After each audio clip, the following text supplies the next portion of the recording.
right, Jastin, A through Z. G. We actually have a couple of G's this week. As of just a few hours ago, legendary boxer and grill aficionado George Foreman passed away.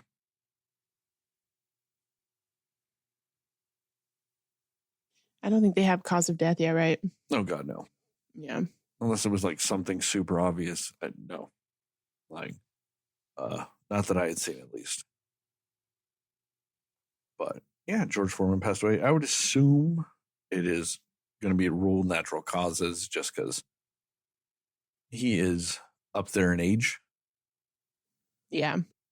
And things tend to happen like that when you were up there in age. But yeah, George Foreman has one of the most iconic boxing matches to ever exist. And considering boxing is essentially all but dead in mainstream culture, it'll stay that way forever.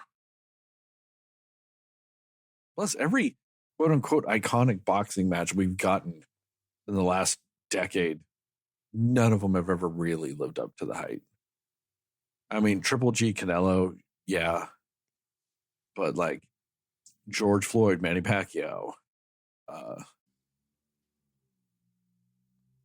no, Floyd Mayweather. I said George Floyd. I'm a dumbass. Floyd Mayweather, Manny Pacquiao. Didn't really live up to the hype. Mayweather. What? Didn't he fight one of the Paul brothers? Or no, he fought Conor McGregor. That didn't really live up to the hype, really. Yeah. And lately it was one of the Paul brothers and Mike Tyson. That didn't live up to the hype. Nope. You know, nothing in boxing will ever live up to that hype again, really. And regardless of whoever you were a fan of back in the day, Ollie Foreman did live up to the hype. Like, it did. Yeah.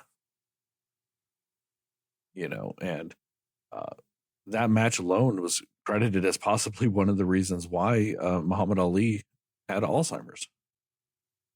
Just taking all the punches, doing the whole rope-a-dope thing, and taking the physical abuse for one of the hardest hitting boxers to ever live.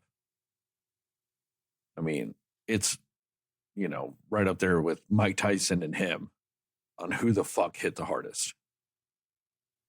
And Muhammad Ali just sat there and fucking took it round after round.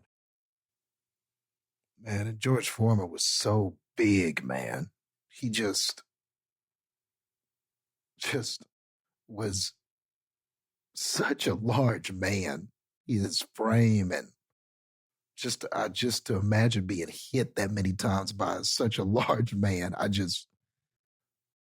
Oh my goodness. He's one of those people that I feel like was genetically designed to box.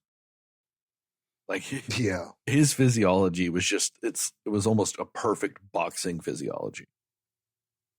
Like, seeing how he looked next to some of his opponents, it almost looked like AI or special effects. Like, even against Ali, it looked monumentally different. The fact that it's like you look at them standing next to each other and all this other stuff, you're like, how the fuck are they in the same weight class? How the fuck is this a fair fight? Yeah. But, I mean, and then on top of that, to have the audacity to come up with a strategy of, hey, let me get hit just every time by just the hardest hitting boxer at that time ever, over and over again. I'll win the match. Like, I'll win this. That's insanity. Like, and you can't fault George Foreman for losing that because, well, when you really look at strategies, Foreman did his. Ali just did the craziest long shot of a strategy ever. You know. And then it was also where the fight was. Oh, yeah. He trained just Ali going there and training in that terrain and conditioning himself beforehand. I mean, when you think about all of that, it's kind of genius. Oh, yeah. I get that he did all of that. But I guess, there is another take that some people have that, well, if it had just been on a quote unquote even playing field, or if they had just done it in the US in a building like that you normally box, would he have beaten George Foreman then? So, there are people that make that argument, but still, given where they were, given the fact that Ali took that extra time to get used to the terrain, he was in a similar situation as George. It wasn't like Ali had all his fights there. Yeah. And, and that's why it wasn't like he always fought in Africa or wherever they were. And Africa. Yeah. So he took it upon himself to train for the terrain. And yeah, I mean, it's not like George Foreman was barred from going there to train and get acclimated to the altitude and the heat. Yeah. And all that other stuff. He had all the opportunities too. Yeah. So is there a possibility they're right if it was just in like New York that it would have just been a domination on George Foreman? Probably. I don't necessarily disagree with that. But once again, it's give yourself every legal and respectable edge you can. And if going there, a couple of months early just to train and get acclimated, that's just smarts. Yeah. Like, that's just good technique, really. That's good training protocol. That's just smart thinking. Yeah. I mean, that really was the olden day equivalent of Goku taking off his weighted clothing. Yeah. It was. It was like that. It was like that. Yeah. And but what's interesting though is they had that fight, and then just how crazy of a difference their careers after boxing went is also interesting too. Oh, yeah. We were talking about it a little bit before we record, but the legend is that Hulk Hogan was offered the famous Foreman Grill, and he turned it down because he was doing the Hulk Hogan something, like Burger Maker. It was some random fucking thing. And so they offered it to George, and it became one of the biggest kitchen appliances to ever exist. I mean, there was a good section of time in the 90s and 2000s that a George Foreman grill was as synonymous with an American kitchen as a fucking microwave. Like, everyone had a fucking George Foreman. Yeah. I joke sometimes that, man, I owe my life to that thing, because when I was dieting and stuff, that's how I did it. I've never been that good of a cook or anything like that. I'm not a chef like you, Sterling. So the way that I really cooked a lot of my meats and everything was the Foreman grill. That's it allowed me to be able, like a novice like me, to be able to cook healthy stuff. When I first went on that weight loss journey, I owe a lot to that Foreman grill. It really helped me get in shape and save money, as far as the cooking aspect of dieting. So, oh yeah, I mean, and is it probably the best appliance ever for cooking? No, it's not. For somebody like me, yeah, it's kind of a waste of time. But anybody that wants to knock it, though, I think is severely misunderstanding what the point of that thing was. Because if you know how to cook and you can cook any of that stuff in like your pans and stuff like that, Like, I'm one of those people that I have a specific type of pan I like to use. I use stainless steel pans exclusively. That's what I use. Is there a reason for that? To me, it's the most consistent way to cook. That's what most restaurants use, are stainless steels, all clads, all that stuff. Okay. But it's also a very specific cooking technique. There is a learning curve for using stainless steel. I like it because you can do anything you want to those fucking pans. Dude, I'll start meat, I'll sear it in the pan, I'll take it, I put the whole pan in the oven, finish cooking it in the oven. I don't take shit out of the pan. It's all stainless steel. It can go in the fucking oven.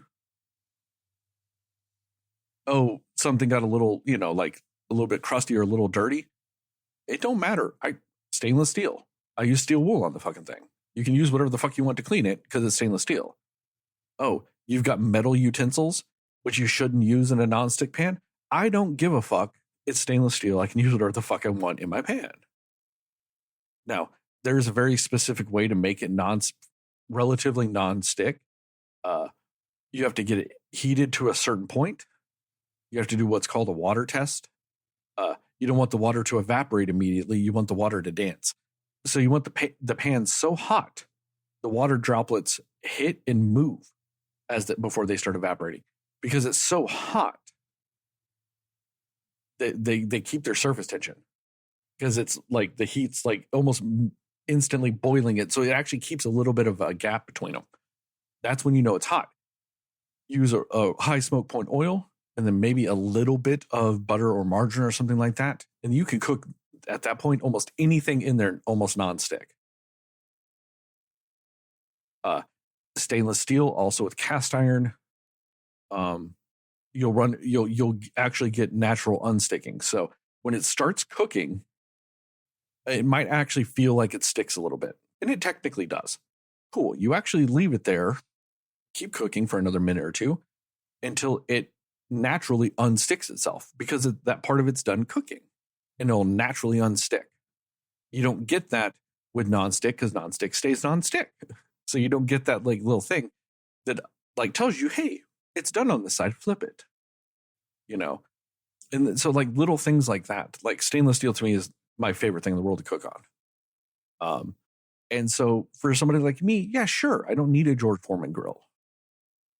But if you're not like that, and you have whatever pots and pans you have, and, you're looking for, hey, I just need to cook this piece of chicken,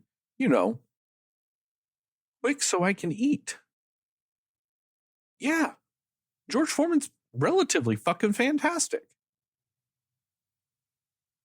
It gets rid of guesswork for somebody that just doesn't know some of the stuff off the top of their head. Yeah.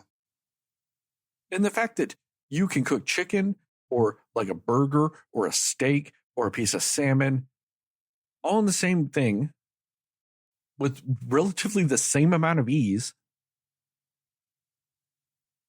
Good. And I'll say this, it is technically quicker than me doing shit in my pans by nature of it cooks both sides at the same time. Mm-hmm. I like single side cooking and then you flip it and you cook the other side because I can control the sear better. I can control the texture. I can control I can control more of what happens to my food. But also, that's because I know how to cook. Like, you know what I mean? So like there's yeah, I'm at that point. I'm more controlling of what happens to my food.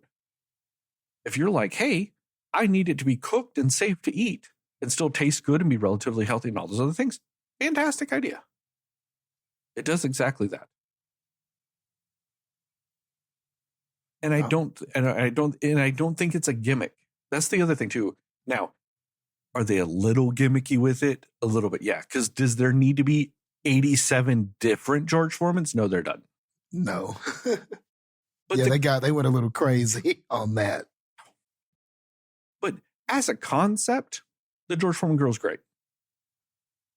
And I don't think it's a gimmick, like cooking thing, I think it's a legit cooking utensil for people that are like learning or just want to ease the cooking process.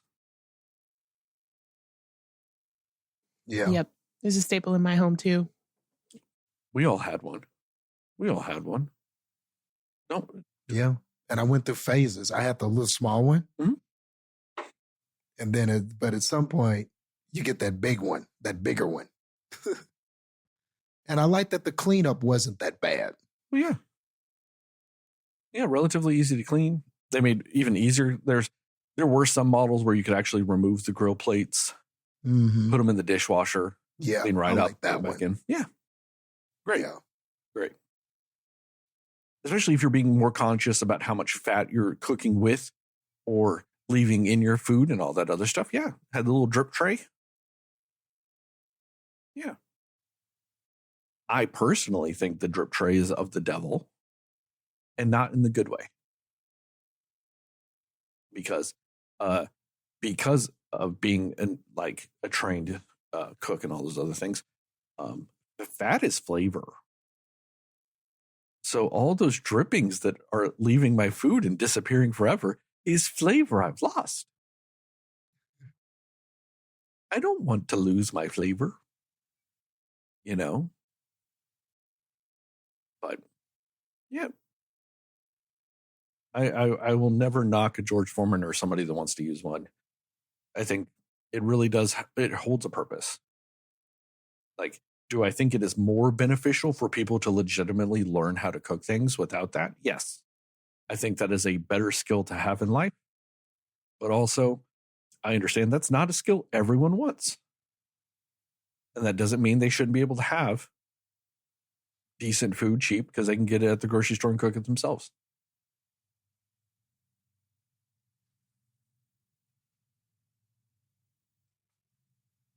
So I'm very pro George Foreman grill. But anyway, Hulk Hogan says it could have been his. I'm just saying, I doubt it.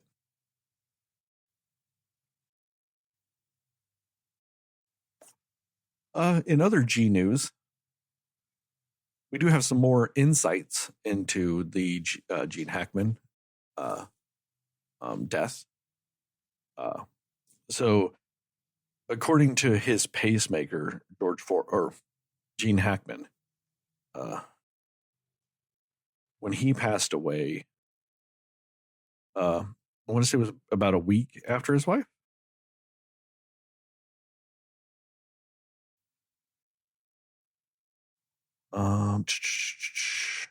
I had the date, and it left my head. But yes, he died after his wife, according to the data from his pacemaker. It was also confirmed that his wife,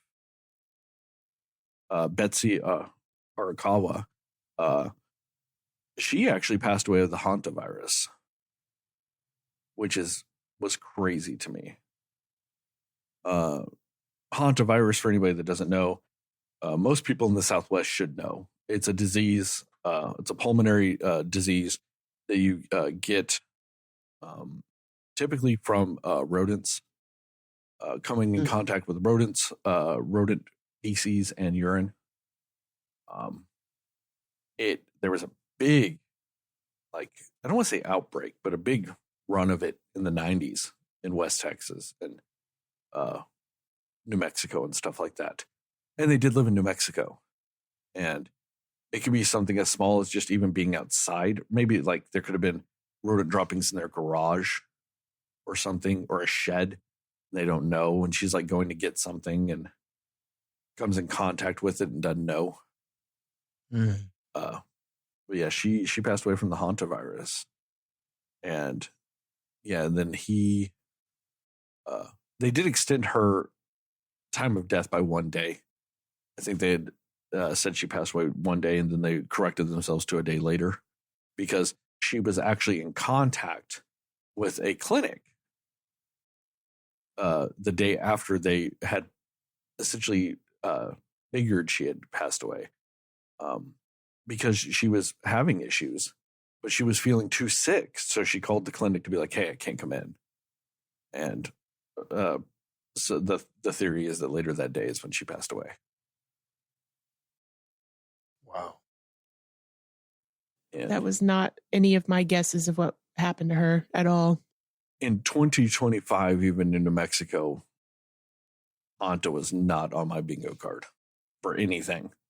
Just Hanta being a thing. Because only 122 cases have been reported since 1993 to 2022 in New Mexico. Like I said, early 90s, there was a little thing with it. But I also, because I was a kid then, it could have been that it's one of those things where 4 people get it. And they're like, oh no, Hanta's spreading wildly throughout West Texas. Yeah.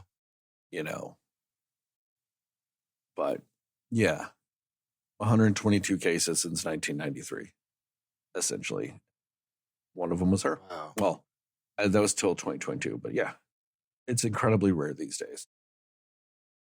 Like I said, I have that recollection of Hanta from growing up in that area.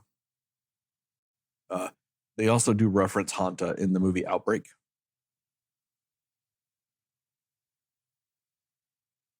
They're like, oh, what is the disease? Is it Ebola? Is it Hanta? So I really loved that movie growing up. And then now you look at it and you're like, oh, it's filled with nothing but sex pests. There's just so many sexual predators in this movie. Oh no. It's disturbing. Yep. And so you said that Gene Hackman died. Most likely, essentially, of natural causes, because his wife had passed away. And then on top of that, he had Alzheimer's and all that stuff. Okay, so he may not have even, realized. it could have been, he just didn't even, so he just couldn't handle himself. He just, I see.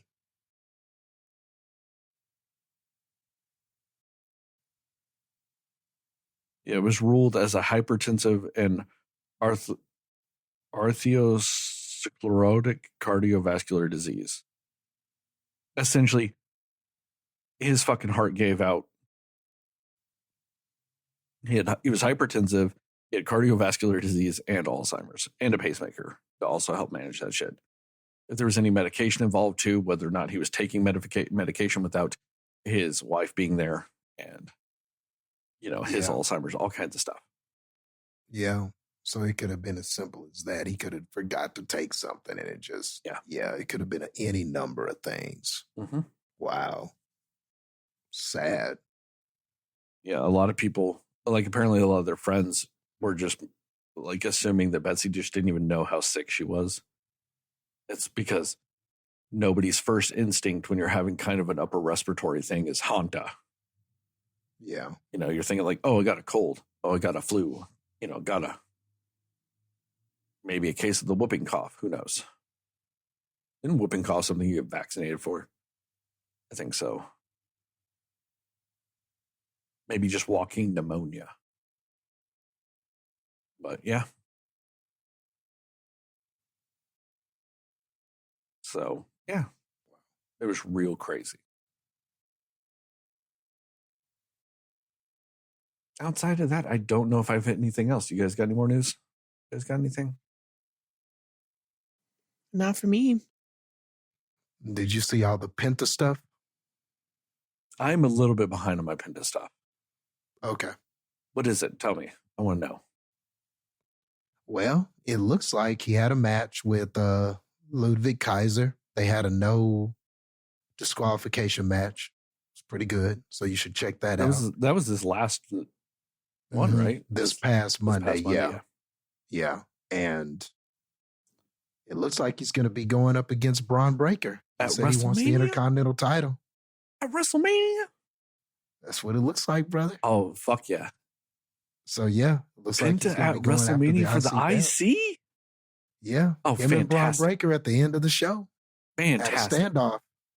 So yeah, you got to check that out. I Bob.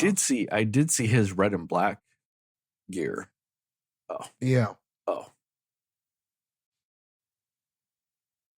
I know he's had all kinds of crazy costumes throughout his career and all this other stuff, but there's that extra little bit of sheen that WWE gear gives you. Fantastic. Fantastic. And who knows, his brother might be showing up too soon. Mm-hmm. I really wonder when, because I know he did officially get his AEW release, so it is a matter of time. I wonder what they're going to call him, though. Because they went short with Penta.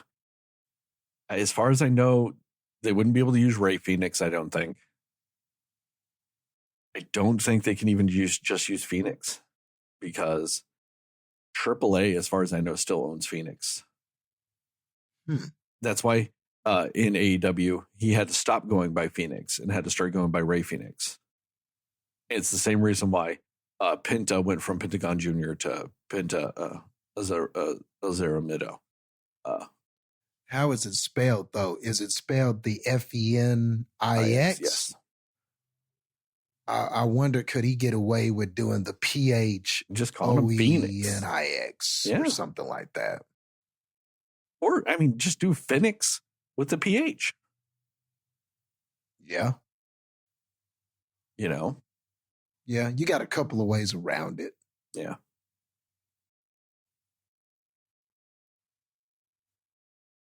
But, yeah, we'll be seeing the Lucha Bros and WWE coming soon. I don't want his brother showing up to help him win the match, though. You know what I mean? I don't want that. If he beats Braun, I want it to be a clean win. Unless they want to start, have his brother come in and they just do a rivalry and not do a tag team right away. And his brother comes in and costs him the match. That'd be crazy, too. That I'd be down for. Because they have good matches. That could happen. Everybody thinks that they could go that way. Oh, because when he comes out, you'd assume he'd be out there to help him, and then boom. And the story could easily be, "You left me, man." Yeah. We're supposed to be brothers. You left me. You're supposed to be brothers. You left me. I had to fend for myself. You're coming here while you were over here having the time of your life. So no, you don't get to win. You're sitting here a couple of months in, going for the Intercontinental title, and you left me behind. Oh, fantastic. Triple H, use it. It writes itself. Yeah. You could totally do that. Triple H, use it. Free charge. And it'd be a way to take him, if you didn't want him to win the title right away, that'd be an easy way to have him occupied with something else, you know? And it's a good reason as to why he wouldn't be going right back at Braun afterward. Yeah. Yeah. It gives him a natural feud that would be more important to him than getting the title right away. Exactly. Because if Phoenix, if Ludwig comes down and costs him the match, yeah, he can feud with Ludwig for a little bit, but he'd also be like, but I want the title still, too. Yeah. You know, that's when you get those three-way matches at Backlash of Ludwig and Braun and Penta. Whereas this allows it to be like, oh no, I have to focus on my brother. I'll get the title later. I have to deal with this. Fantastic. Yeah. But yeah, I am a little behind. So yes, I do need to watch last Monday's Raw. So yeah, got plenty of reason. And that's the only reason why I brought it up, just because there was quite a bit of important Penta stuff. So yeah. You gave me chills, Jastin. Penta at WrestleMania. What a time to be alive. Yes, sir. All right. You guys ready to talk about something that's just a little less painless? Oh, that was smooth. Yeah.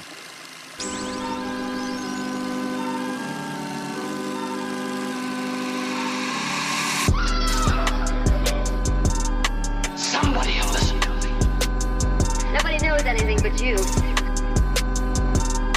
All right. Are you Cinema Slayers. Hey, Cinefans, and welcome back to another episode of the Cinema Slayers podcast. I'm Sterling, and as always, I'm joined by Heather and Jastin. And tonight we're going to talk about what we like, didn't like, and everything in between with the newest movie of Jack Quaid, which is one called Novocaine. Apparently, in other parts of the world, this movie's called Novocaine No Pain. At least in Australia. I know that. But we will talk about what we like, didn't like, and everything in between with this movie. We will go spoiler-free recommendations and scores, and then into a more spoiler-centric section with time codes in the description to allow you to jump around if you so require. And with all that, who's our resident painkiller expert? We could go our resident fighting expert, Heather. So That does make sense. Yeah, it's me for sure. Hey, I've seen some of your barroom brawls, Yes. taking glass bottles to the head, chairs to the back, and you're just going, I'm that Novocaine No Pain. You've seen that? You just go and brawl. Can you imagine that was just my alter ego or something? What do you mean your alter ego? That's just me. Yeah, just you. Yeah. You have epic mental battles over like what flavor coffee in the morning and stuff. Yeah, like can I see you destroy doing that. everybody in That's a complication of coffee drinks. You're all like That grabbing sounds a right. barista by the neck, and you're all, I said 4 pumps vanilla, not 3.5. I tasted. That'd make me like Novocaine No Pain Karen or something. Like it'd be crazy. Hey, you said it, not me. Yeah, so I thought this movie was a lot of fun. I liked it. I think it was like I wasn't bored at any point. I thought it was really well acted. I thought some of the action was really good. Not the only, but I guess my biggest issue really with the movie is the fact that nothing was really surprising. It's one of those where you, for the most part, see what's coming. And it is also, unfortunately, one of those movies that a lot of the stuff is ruined by the trailer, if you saw the trailer. But I do think that the story being told and the acting, like I'm a big Jack Quaid fan, so I thought he was a really good lead for this. And I know we've talked before about Amber Midthunder in Prey, and she was great in this. Like I think the leads were really good, and it's funny, it's good action, it's a pretty good storyline. Are there parts that I'm like, yeah, that's a little bit too unbelievable, even for a movie like this? Yes, of course there are parts like that. It was a little bit brutal in some ways. Like some of the stuff that our main character has to endure is like cringy to me because it's just hard to watch because it's kind of brutal. But with all that being said, yeah, I think that the overall story of it is told well. It's paced pretty well. But again, I unfortunately just kind of wish I would have been more surprised at some of the things that happen, or that they maybe would have shown some other like fight sequences or moments in the movie that like I didn't know were coming, if that makes sense. But yeah, I mean, it's fun. It's a fun action movie. And it's definitely, I mean, it's not a bad time at the movies. So. Jastin, what about you? I guess no pain was his gain. See what I did there? That was nice. Yeah, there's my attempt at humor. But the humor in the movie, oh, that's fucked up. Come on, man. Come on. That's what you You could deserve. have did the dumb tease on it at least, just to make it that much cornier. Oh, okay. There you go. Stop. No, that one feels better. I don't like it.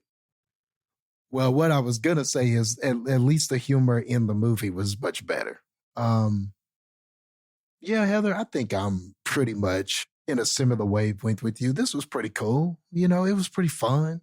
It's a pretty solid movie. I'm not mad at it. I think it kind of reminded me a little bit. It's less of something like a John Wick, and it's more like what's that movie with Ombudsman or whatever his name is? You're talking about Odenkirk. yes. Oh God. I was like I couldn't remember his name all of a sudden. You like I knew who you were talking about, and I was like, fuck. His That name was replaced with threw you off? Ombudsman. Like that's what replaced his name in my head. I'm like, no, I know that's not right. Bob Odenkirk is who you were talking about. And you're talking about the movie Nobody. Yes. It's more like that to me. It was more in the spirit of that. Now, Nobody is, I think, is better than this. Just story-wise, it's a much better story than this. So I'm not trying to make a comparison in that way. But what I'm saying is this gave me the same vibes, where you take an unlikely actor who usually doesn't do this and kind of an everyman, and then put them kind of, or somebody who we typically see play a character like that, and then put them in this kind of an action kind of movie. You know, that's what it sort of reminded me of. Though, you know, Jack Quaid in The Boys, I mean, so I don't know, maybe this isn't exactly foreign to him, but it reminds me of the same kind of thing. Yeah, but in The Boys, he's not really ever kicking much ass. He's typically just always True. getting his ass kicked. Yeah, true. So I guess in that spirit it is, I guess. But I think you guys see what I mean. Like Yeah, it's that Nobody, same and then the concept. comedy. Yeah, like it's like a guy that is just a mundane, everyday person that just ends up having special abilities in a way. Yeah, I get what you mean. Yeah. And then I think the comedy and the brutality of the fighting and the gore, if you will, is in a similar wavelength to that. Like sometimes it's gory, but a lot of it is comedic and it's played for laughs, but at the same time it's brutal, and it kind of understands what it is as far as the comedy, the brutality, the storytelling. This is similar to that, you know. And I think that Jack Quaid is kind of becoming, or probably is, just based on everything I've seen him in, he's kind of becoming one of those actors where you can say his name and use it as a verb, like because Jack Quaid has a certain way that he acts. He's got Jack Quaidisms. Yeah. He be Jack Quaiding Quaiding. around. Like he be Quaiding now, like, you know, like Will Smith's. But you have to say he's Jack Quaiding because it's not the same thing as Dennis Quaiding. Or Randy Quaiding, his uncle or his dad. He does not Quaid in the same way that they Quaid. He doesn't. He does not Quaid the way that they Quaid, but the screen presence and the charisma is there. Definitely there, but it's a different kind of Quaid. He's this weird amalgamation of his mom, his dad, and a little bit of his uncle. He's not crazy like his uncle, but he does have some more comedic talents than I would say his dad does. Yes. Maybe you could say his mom and his uncle would lean more towards that. Yeah. But I think he's got charisma like his dad. Definitely. And I think he's got but it's just where that charm. Tilts. But like he's got where the that charm of his charisma meter mom, tilts though. is different. It's in a different direction, Yeah, but it is there. He gets his charm from his mom though, but he's got the presence of his dad. Type of There thing. you go. Like he really is this amalgamation of all of it. You know? Yeah. Yeah. He also And- looks exactly like both of his parents somehow. But yes. He really does Yeah. look like when you take one of those programs and you're like, what would these two people look like if they had a kid? He really is that. Yes. He is like 50-50, his mom and his dad. Like genetically speaking, He is the exact halfway point of both his parents, like to a T. He does not look like any one of them more than the other. Yeah. And it's this weird kind of, and he's got this way of acting with, I don't know how to necessarily define this type of character, but this type of character who's in love and wants this person, and you root, but it's difficult, and you root for them to get it and make it. I don't know what you call that, but that's what he does in a lot of his movies. And he has a way of just, with that charisma and his quating, his Jack quating, excuse me, I don't want you to get confused. He has a way of doing it to where you root for him every time. He's the guy you want to see get the girl. He's weirdly, he's his mom in male form in that way. Because she's like, was doing all the rom-coms and all that stuff. Like, so it really is that, like, he's just the male equivalent of his mom in that regard. You just want him to find love. Yeah. Yeah.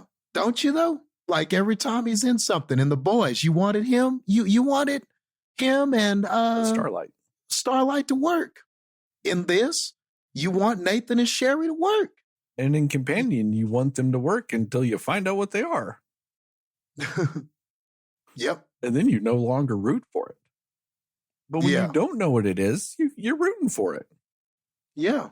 He has a way about him and everything like that to where he just has a way, man. He's just got a way about doing the acting and doing the lines, and he's got a comedic timing about him and a way and a cadence where you just root for. He knows how to play a guy you want to see make it.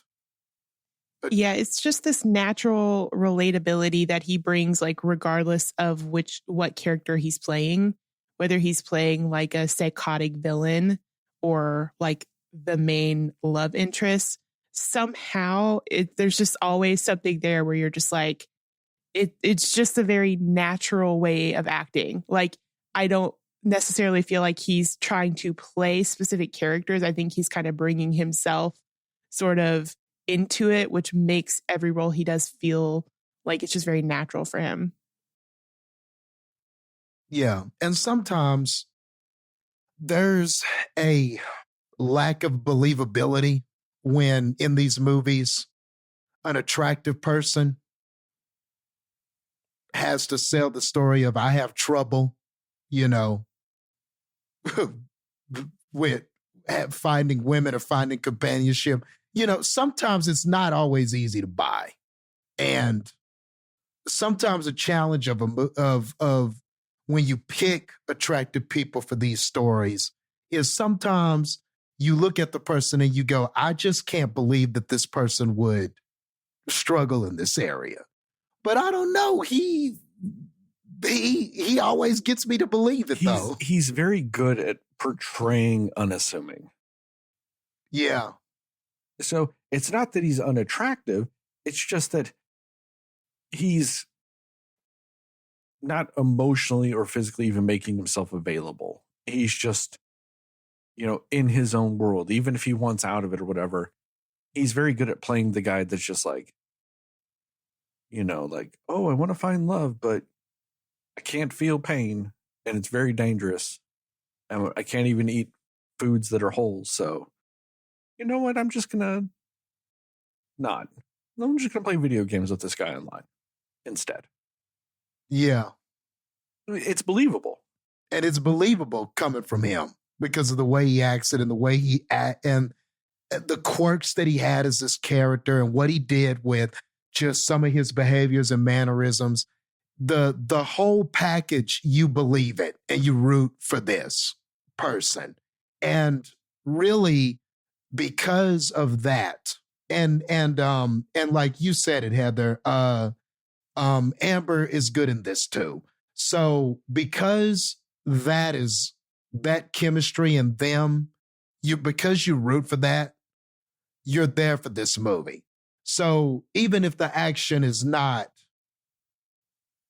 as John Wick as you might want it. Or even sometimes when it's not as like maybe as brutal as you might want it, or even if you wanted it to be more serious, whatever you wanted. I think whether the action was perfect to you or not, it's good enough because that central story with the two leads is good enough to carry it, no matter what the movie is doing. Whether it's playing violence for laughs, whether it's playing violence for brutality, or whether it's for shock factor, or whatever it's trying to do with the violence, because it does several things. It's trying to do several things with the violence. But I think because you root for that story, you go along for the ride. And you're right. There are some things in this where it's like, okay, that's a little unbelievable. But I do appreciate the creativity with the concept. No death or no fight ever felt the same. You know, anything that was happening. And even though sometimes in my head, I'm like, oh, I think he's going to maybe do this thing. And even if that was the thing that happened, like sometimes I felt like the movie was kind of giving you a clue. You're right that sometimes it was ruined in the previews. But when it did those things, I think it executed those things effectively. So the movie is entertaining. It's not entertaining in the beautiful choreography kind of way that like something like a John Wick is. But it is entertaining in the funny, brutal way that Nobody was. You know, it's got some of the similar, like I said, I just come back to that movie because the vibe to me is similar. And in the end, the story is simple enough to where it, for the most part, it all works. Does it all make sense? Do the cops make all the right decisions? Does everything work? Probably not. I mean, it's probably, if you really pick it apart, there are probably some things that could have been better or don't work. But I think overall, it was funny enough. It was well acted enough. And the action is entertaining enough in its own right to where the movie executes well enough to at least be a good time. You know, I wasn't bored. I wasn't unhappy with anything. I wasn't mad at anything. It was cool. It just wound up being just a cool time at the movies for me. I really wish I felt the same way as you guys. I really do.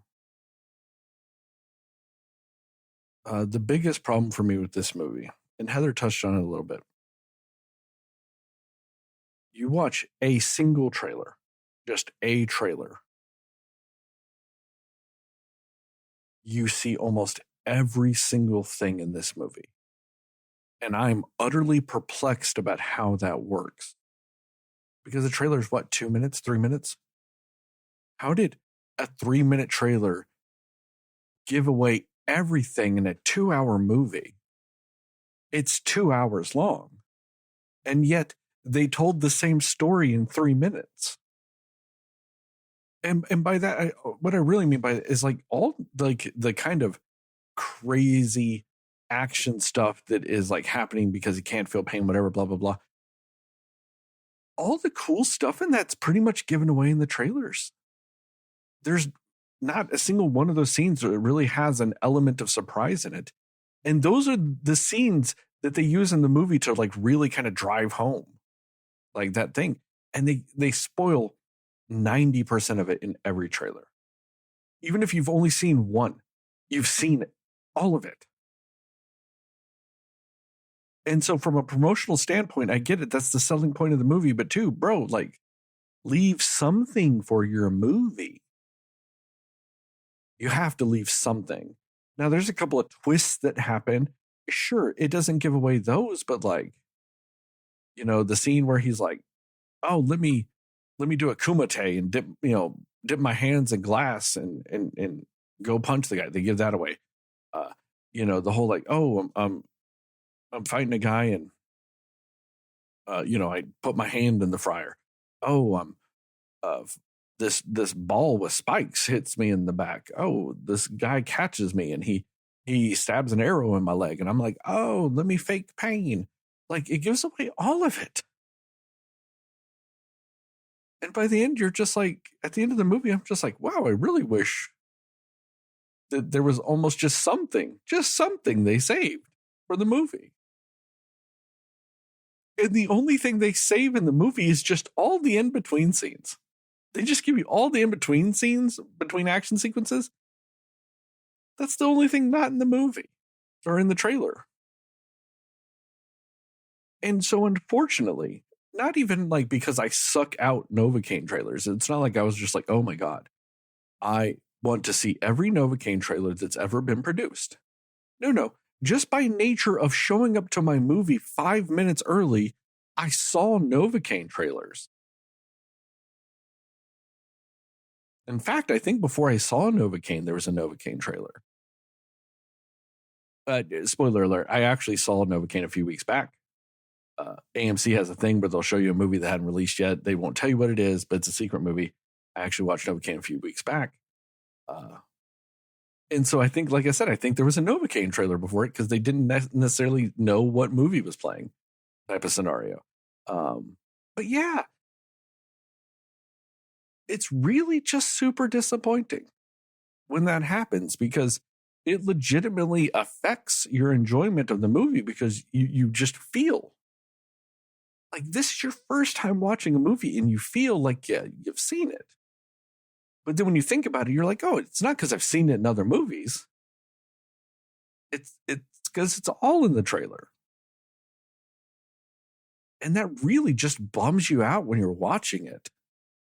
Like every time he gets to a new scene and you're like, oh, he's going to dip his hands in the glass and he's going to do a little hammer. Like you just know.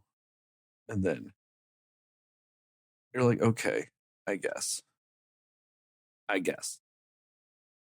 But there's still, with all that said, there's still a little bit of charm. There's still a little bit of, some storiness to it that's fun and fine.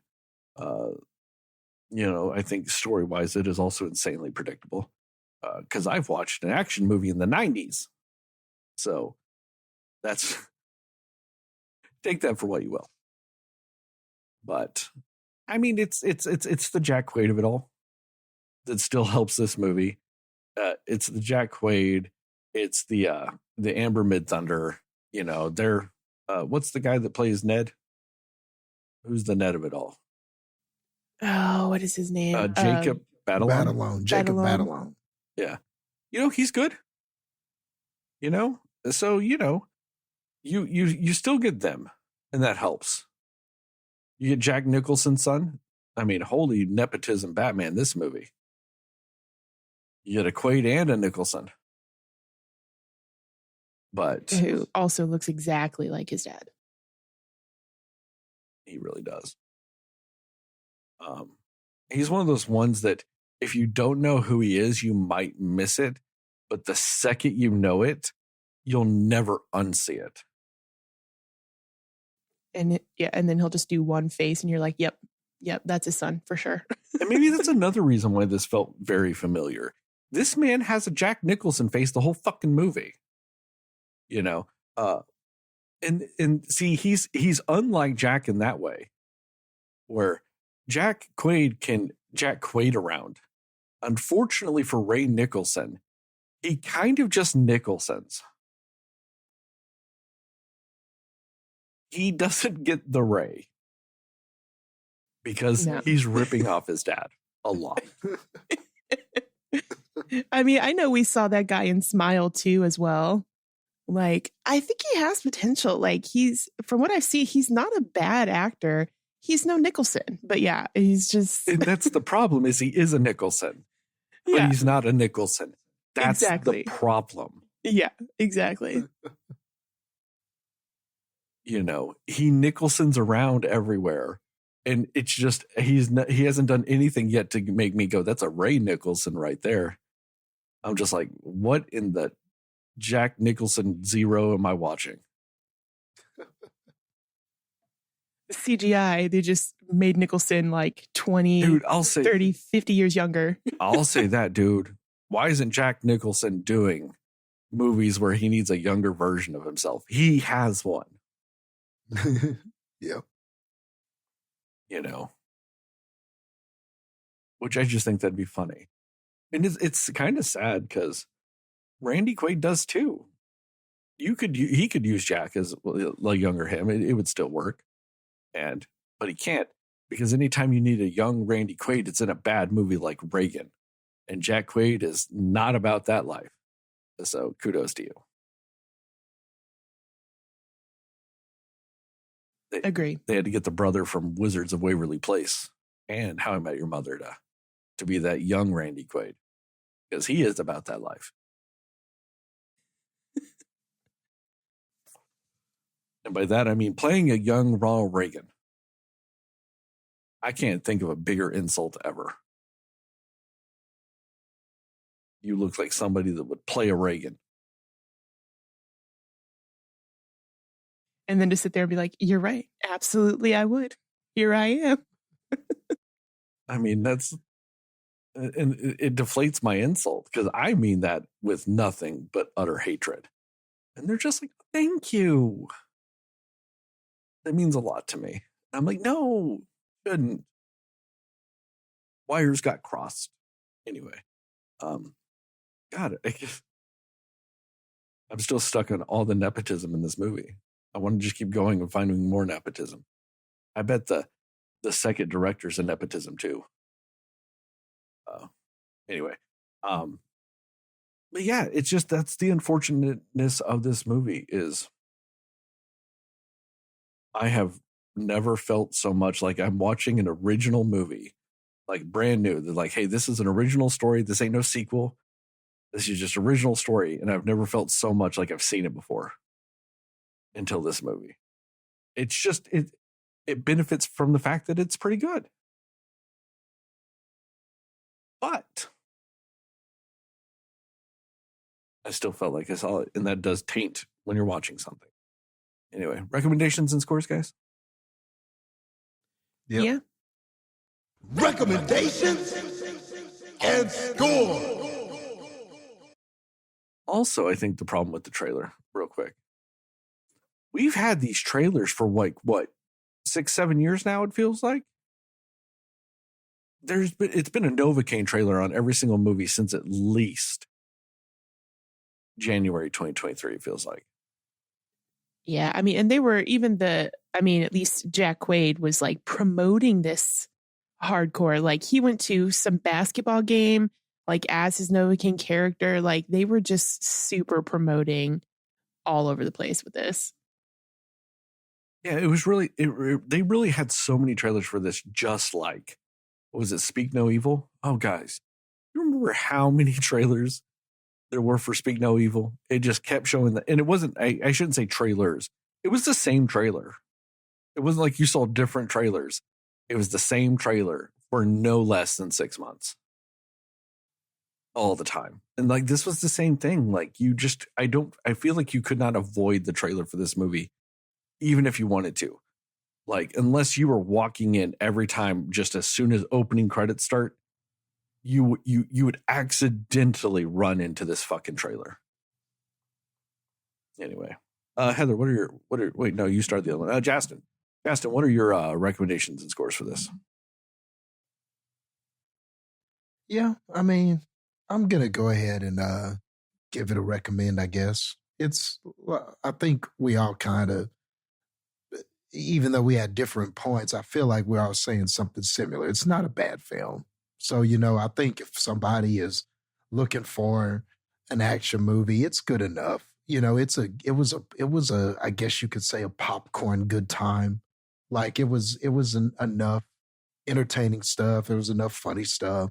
And the action is good enough to, I think, carry the movie. And the story was good enough. Everything was just good enough to carry it to the finish line. And I think, too, that for us, we're a bit of an outlier because we watch movies every week. So that means that we see a lot of trailers, and it's easy to remember them. I think when you watch movies less frequently, sure, you might kind of remember a trailer, but you're probably not going to even remember every detail in that trailer, or you might remember one thing that stood out that you saw or something like that. And I noticed that about myself. I see a lot of trailers, but I don't remember a lot of the stuff that I see in trailers, especially if it's a trailer that I don't see very often. I think the more often you see it, the easier it is to remember details. But, you know, but for us, I think it's just we're going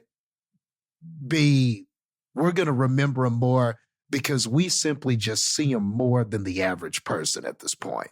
You know, unless you are a movie something media person like we are, you know, so some of that is the nature of the job. You know, I don't think many casuals, I'm sure some casual people saw trailers for this, but how much of that are they going to remember if they saw it once or twice? And then you go in and see the movie, you might remember certain details, but I don't know. I don't know how much of that ultimately hinders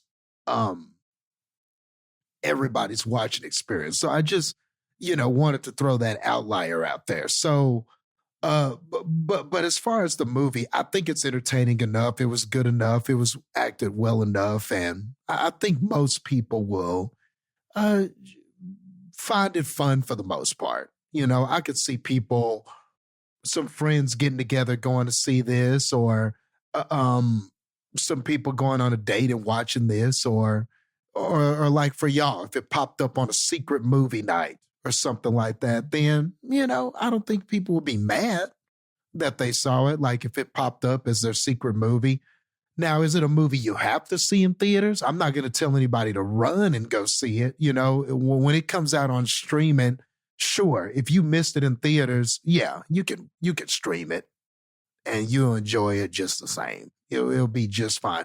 Nothing about being in there enhanced it necessarily for me, but I didn't have a bad time. I enjoyed my popcorn and, you know, had an all right time. So with that being said, we'll go 75. Jack Quaiden, while somebody's sticking stuff in you, trying to torture you, not knowing that you don't feel it out of 100. Heather, what about you? By the way, let's also not forget that part of Jack Quaiding means pulling Claudia Delmet from The Boys, Newman, because that's his girlfriend, and that's fantastic. That's for him. unfair. I love her so much. Yeah, she's True great. that. It's yeah. But yeah, I recommend the movie. I do not recommend the trailer. That's kind of what I'll go with that. Because honestly, it's sad because the trailer made me want to see this movie. But then, yeah, I really wish I would have gone in blind, not knowing the things that were going to happen. And then I would have been more like, I guess, animated in my feelings about the movie. Because yes, you do see most of the scenes that they kind of give you glimpses of, and they're longer, obviously, in the movie, but the gist of what you're seeing is already in the trailer. So I would say if you know about this movie and you haven't seen the trailer yet, just avoid the trailer so you can just go into the movie having seen none of the scenes, because that's going to be a better experience for a movie like this. Because I do think it was a fun movie. Like, even knowing that I saw all of the stuff already, it was still a fun movie. And the in-between stuff, yeah, it does add to it. Sort of what Sterling said, like, there's still the charm of it. There's the Jack Quaid of it all. And he does kind of, make this movie. Amber Midthunder is also really good, though. Like, I honestly just want to see her in more stuff. I think she's really great. But yeah, I do think it'll be a fun movie if you can handle, lots of, I guess, brutality in a sense. Like, it's not even the most like visceral movie that I've seen, but there are moments of just visceral, like, you know, burns and torture and just all sorts of different types of violence going on. And so, and I mean, it gets, of course, escalated because this is a man who doesn't feel anything. So they escalate more and more with the violence and the things that happen to him. So if you can handle that, I say, yeah, it's a fun movie. It's a good time. It's good action. Why not? But same as Jastin, you don't have to see it in theaters. It's a fun stay at home, watch it in type of movie as well. So yeah, I would say it is worth a watch for sure. I'm actually really exactly right where you are with it, Jastin. I'm also going to give it a 75 hands in the fryer out of 100. That is such a weird scene to reference. Yeah, 75 hands in a fryer. I mean, I recommend it for the most part. Like Heather said, if you've never seen a trailer for this, don't. Just don't. If anybody goes, hey, you want to see the trailer? No, can you punch them in their face? You go, no. I can't watch it before the movie. It's good. Well, saying the trailer makes it worse, but it's still a good movie in the end.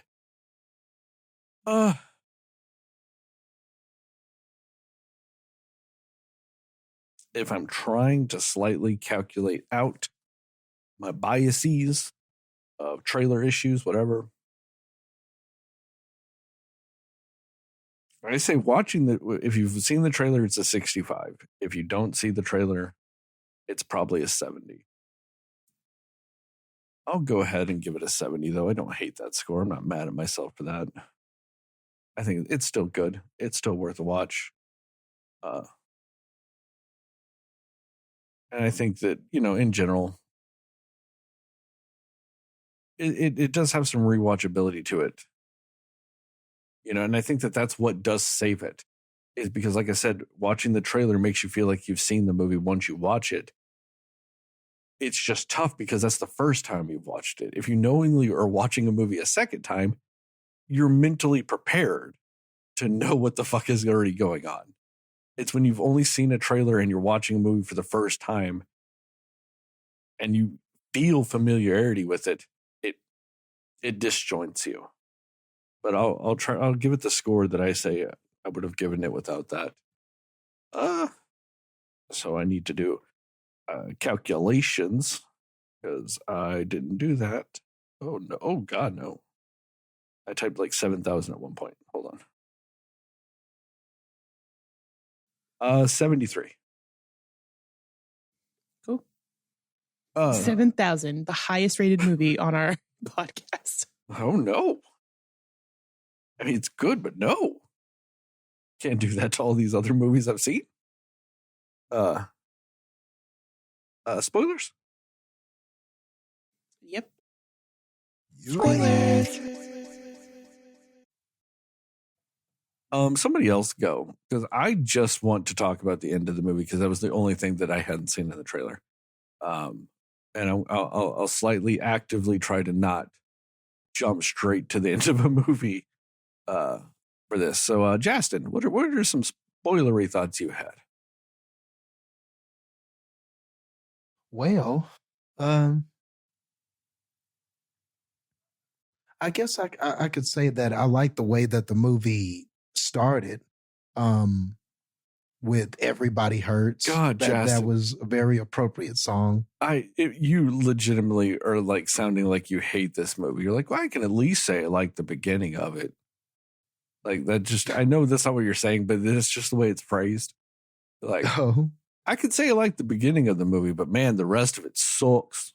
Yeah, it was terrible. Terrible. But no, I think it started pretty cool though. Terrible. I love Charles Barkley.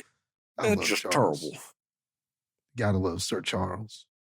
But like, I think it was really funny that it started with that song "Everybody Hurts," but ironically, this is about somebody who like doesn't feel pain. So I just thought that was funny, like obviously it set up the comedic tone well with playing that song, and you're seeing him go through his daily routine and stuff like that. And Jack Quaid just had a way of playing this character.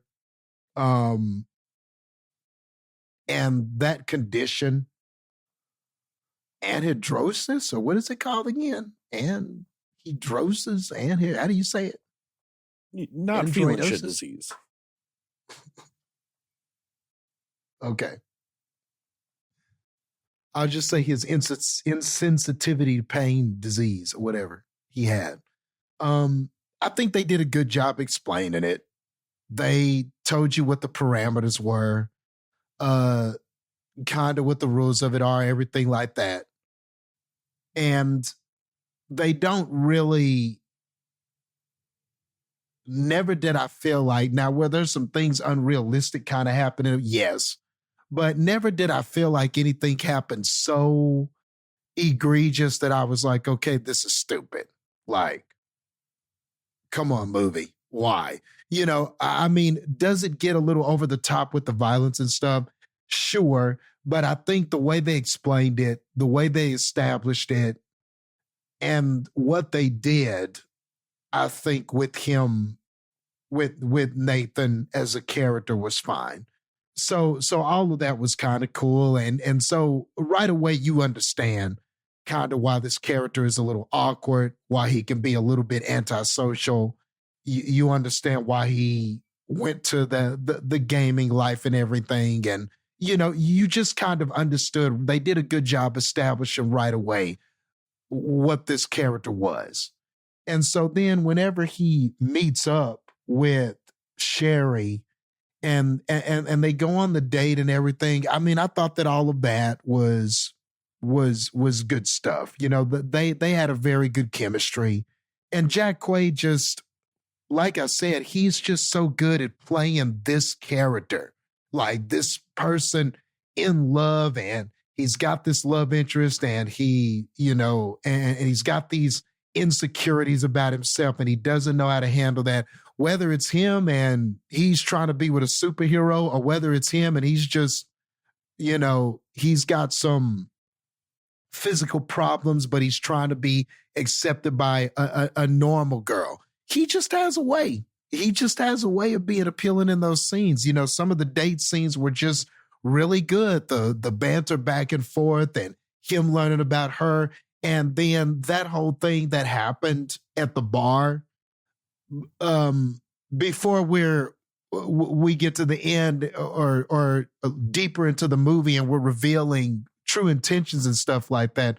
But I really thought that was a cool scene at the bar with everything that happened. And he thought that she was talking to somebody else, but it turned out that she was actually doing something because he talked about how that person was a bully, and she had actually set that guy up so that he could feel better about himself. I liked that scene. I liked how all that went. All of that was really cool. And immediately I was like, man, I like Sherry. I like Sherry. I really hope that this works out.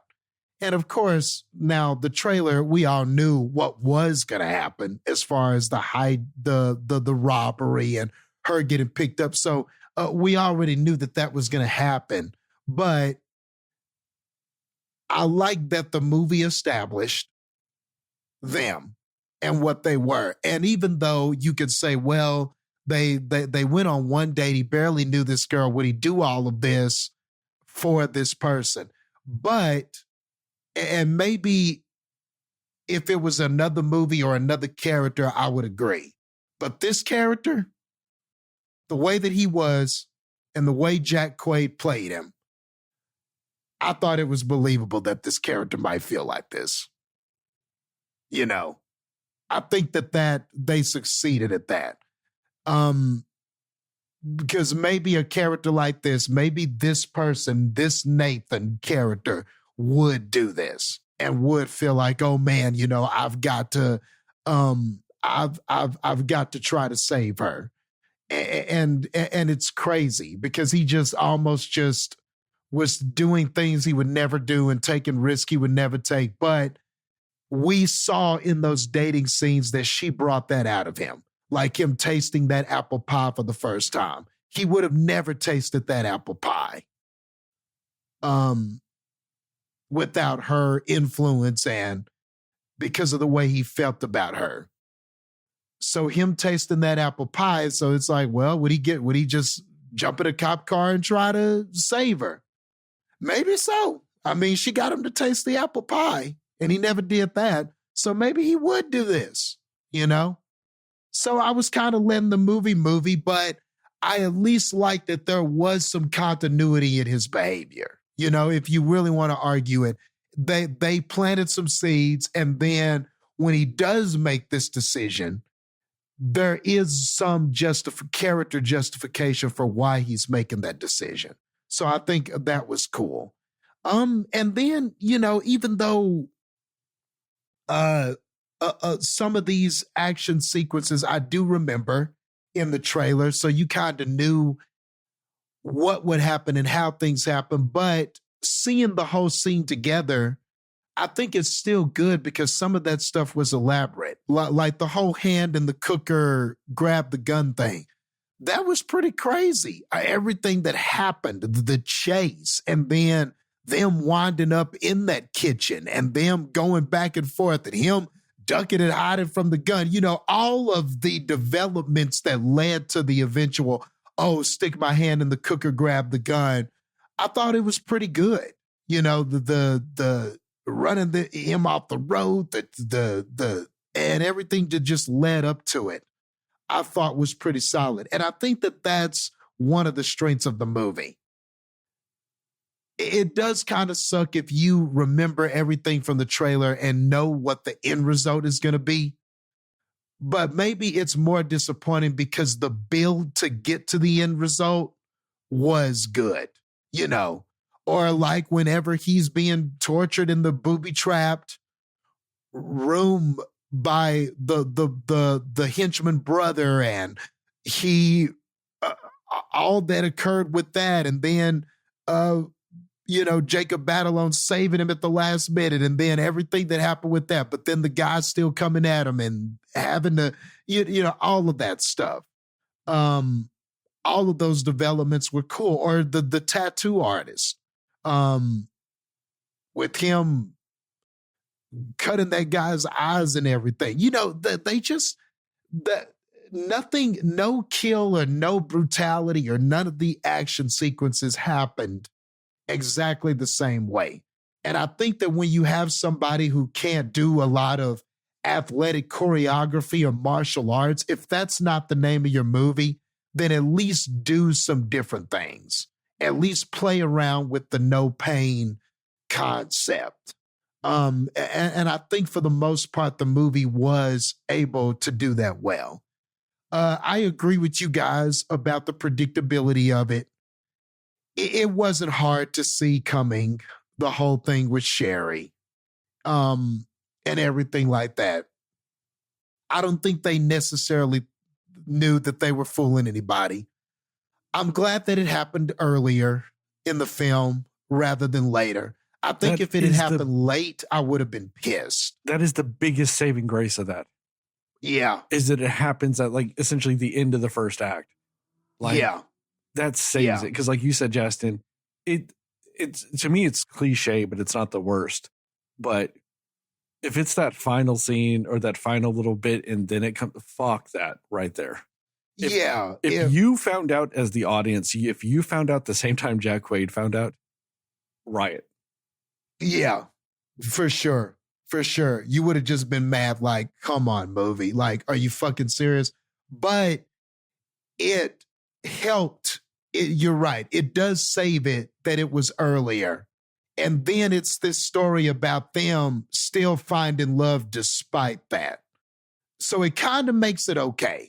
You know, we saw it coming, but narratively it gets a pass because then they sort of use it to sort of tell this journey of them still finding it despite these unlikely conditions. Well, it's because you get to see her then become at odds with her brother and want to be on Jack Quaid's side.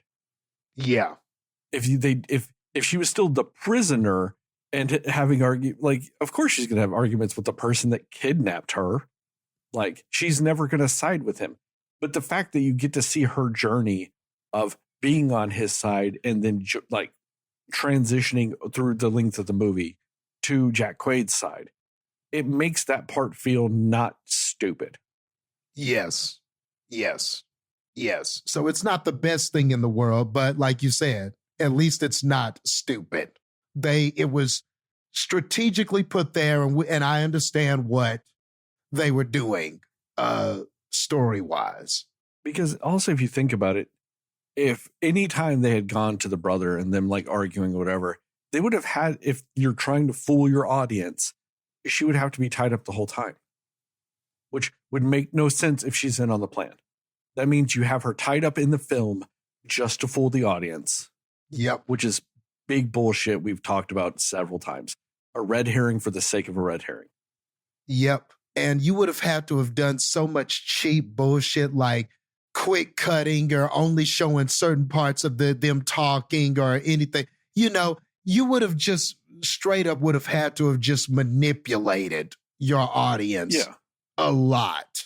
And a lot of scenes wouldn't have even couldn't have played the same, wouldn't have been shot the same. A lot of the dialogue would have been done differently to, like you said, make it a red herring until we got to the end. And I would have been so mad, Sterling.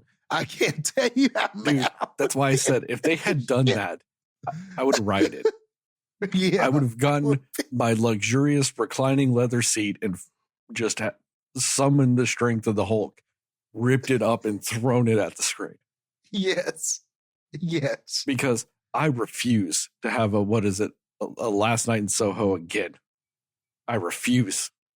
Yeah. Oh my gosh. If they had done that, down, bro. Down. Like, you know, like that would have just been just terrible. But luckily we did not do that, which is why we can get on here and give it a 70. Yeah, you know what I'm saying? What's the movie that is, to me, the worst example of a red herring because the movie lies to you the whole time, but I keep forgetting. It's got Steve Zahn. It's got Mila Jovovich. It's got Chris Hemsworth. The Getaway, I think. Yeah. And that's what pisses me off because to me in my head, it is just red herring bullshit movie. That's the title of it in my head, is that. So I always forget the name of the movie. But yeah, that's what it would have been. It would have been on that level of just utter bullshittery. Yeah. And I liked but Last Night in Soho, man, dude, like I'm still mad about that one, bro. Because the first 85% of it is so damn good. And then that was some bullshit at the end of that. Somebody was asking me at work. They were like, "Well, like, what's your biggest pet peeve in a movie?" And like I've said multiple times, you break your own rules.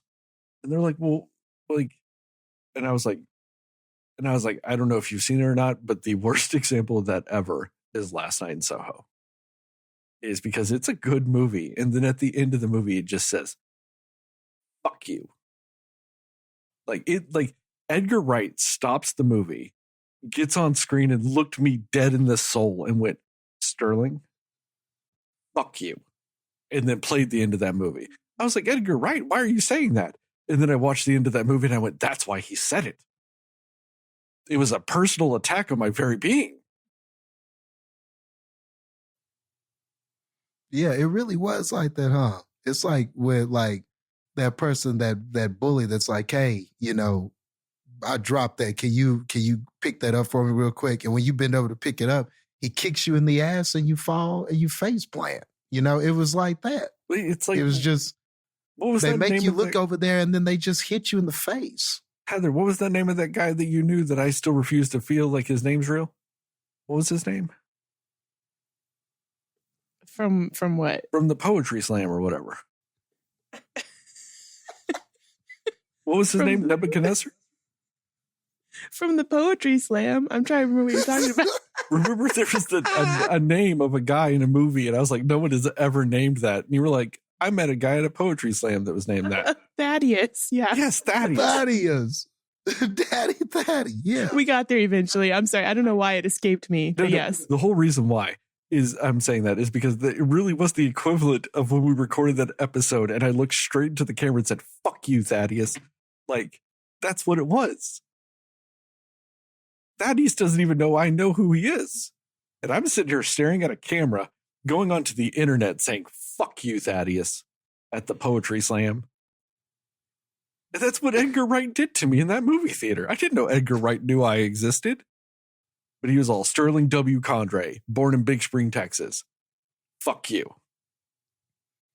I was like, Edgar Wright, you went so personal with that. Yeah.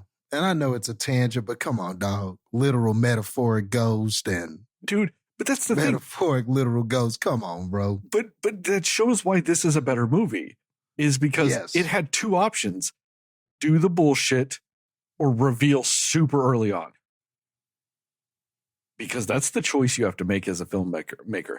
Actively and deceitfully lie to your audience for an entire movie, or tell them the truth and have your characters find out at the end of the movie. And what side are you always going to end up falling on as a movie viewer? Be true to your audience, lie to the character. Because why? That makes sense. Yes. That's real life. You know, like people lie to each other and people find out at different times.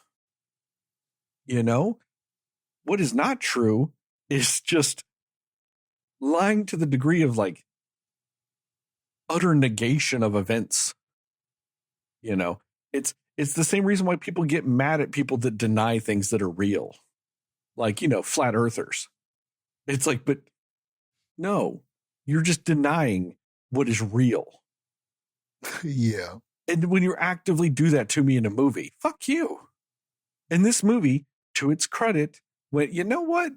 It'd be real dumb if in the last 15 minutes we went, oh, yeah, by the way, she was chained up and gagged this whole time, but she's in on it. And she just wanted to make sure nobody knew she was in on it, even though the people there knew she was in on it. But she's hella committed.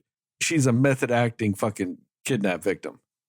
Could you imagine him freeing her, like getting to some point in the movie and he frees her and uncuffs her and stuff and frees her, and then all of a sudden the bad guy goes, it's my sis. Like, just sucked so bad. But it did help this movie a little bit because maybe that wasn't the most unpredictable thing. Oh, she's in on it. But I do think it did add a little suspense in the sense of, okay, how is this going to go? When he finds out, what is he going to do? Yes. Are they going to wind up together after all? Is he going to just be like, well, fuck you, I'm going to glass fist punch your face too? Like, yeah. You know, like, how is he going to react? Yes, you are absolutely correct, Jastin. That adds that element of unknown and what will happen. Yes. Yes.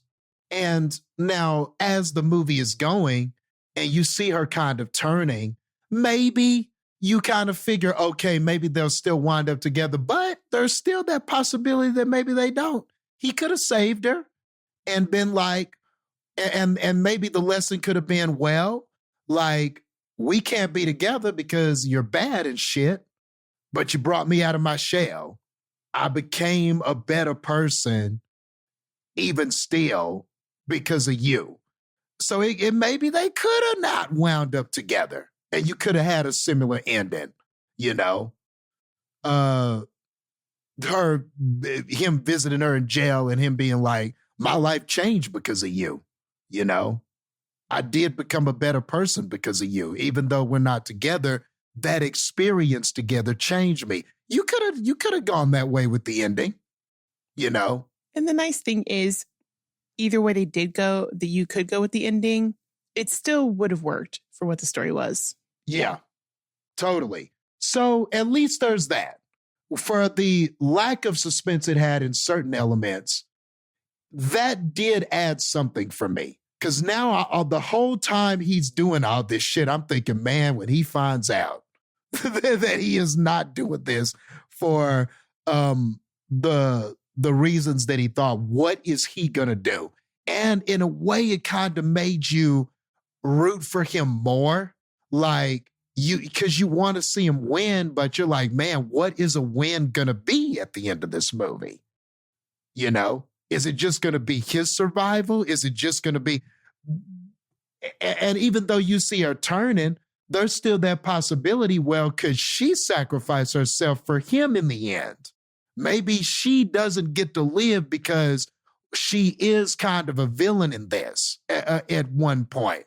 But maybe the best ending is he gets to live. So, you know, I was running through all these scenarios in my head, and it's because, like Sterling said, we didn't make the stupid decision to have that reveal at the end of it. So when we get to the end, and that arm break and shit, that was pretty crazy too. All that shit that happened at the end of it, the arm break and all of that stuff. But you know, overall, that scene was pretty cool. And at the end, now, these jail sentences and stuff like that, I'm not sure all of that would have worked how it worked. I definitely had some questions about the sentencing and the leniency. Get, like 14 months for accessory to murder? Like conspiracy to commit murder? Like, come on. She is technically culpable for that murder. Yeah. And multiple bank robberies. Yeah. And a cop dying. True, because a cop did die. And I was sitting there trying to add it all up in my head. I was like, okay, so one of them is definitely murder, you know, or you could argue manslaughter. You could argue that, you know, it was, I don't know if it was necessary. He didn't plan on killing that guy. So manslaughter seems right. Well, the other ones you could argue was self-defense. No. I'm not talking about him. I'm talking about her. Oh, her. Yeah. Now her, yeah. And I was about to say the manslaughter for him made sense to me, but her, I felt like there would have been some counts of murder and conspiracy and shit like responsible. That. I didn't buy her sentence at all. Because she is a conspiratorial part of the robbery, she is also responsible, regardless of her involvement in the murder of the bank manager and the murder of one of the cops, of the assault with a deadly weapon to another cop, with the murder of the Matt Walsh cop at the end of the movie, to all these things. Like, no, she is just as culpable. Yeah, all of that shit would have been on there. Yeah. And also multiple other bank robberies. On top of bank robberies. Yeah. True. And she got like, what, 18 days or some shit they said? Like, it's fucking absurd. She got some, like, it was like a year and a half or some shit. I was like, ain't no way. No. Like her ass would have been in there. So who knows? Maybe the ending that I had in mind of him just visiting her going, look, you in here for a hell of a long time, but hey, my life is better because of you. Maybe that was the best ending for it, but because, but I didn't buy, I get the ending and it was fine, but I totally didn't buy the sentences. I've just watched too much crime shit. And I figured you'd get on here and be like, I know Sterling ain't buying this. If I'm not buying it, if I'm questioning this sentence, I know he is. Cause I was like, nah, man, we've seen too much crime shit where even if a person didn't do it, all that shit they're culpable for it. All that shit, you know? Oh yeah, definitely. It's fun. If you're part of the plan, you just get all of it gets on you. Even when you don't kill, you get all that shit. Yeah, you get charged for murder, you get charged for conspiracy, you get you get all of it usually in a scenario like that. So yeah, that would have been her ass. So yeah, even in the best case scenario plea deal, you're looking at 15 years. Still like 15 even years. In a plea, even a plea deal and stuff like that. So yeah, I totally get what you're saying with that. And maybe the cops could have spoke up and saying some shit about what she did and shit like that. But still, no, you got to be, a cop died, bro. Like there were people that died. You're gonna be doing more time than that. But all that being said, when they did have the scene with her in jail and stuff, it was kind of cute. You know what I'm saying? And that's because Jack Quaid be Jack Quaiding, man. So it was still cute, even though the sentencing didn't quite work. It was still cute though, because Jack Quaid be Jack Quaiding, man. I mean, and it shouldn't have been, but like you said, they're all sitting in a jail thing, and it's all cute and shit. You're like, why? You're in jail. Yeah, but it was still cute. I'm convinced that man could be in hell talking to Satan, and it'd probably be cute. Oh, that'd probably be just downright sexy. Probably would be. Don't tempt me with a good and there time, could be Jastin. people being tortured, like in the background, and yelling and screaming and being tortured. And if Jack Quaid is there talking with Satan, I'm pretty sure the scene will still be cute. I'll probably walk out going, it was cute. Because that's what Jack Quaid is able to do. But anyway, I think that's it for me, though. What you got, Heather? Yeah, I mean, I totally agree about that ending and like the sentencing, because like, part of me was like, she's not gonna like get away with just not having to go to jail, right? Like that was my thought, and then like she did, but I didn't really think about like how low that sentencing was until we were just talking about it. I was like, you're right, that would have been way more. So yeah, that does not add up at all. But like something that I wish there was more of in this movie is a little bit more of that dynamic and chemistry between Sherry and Nate.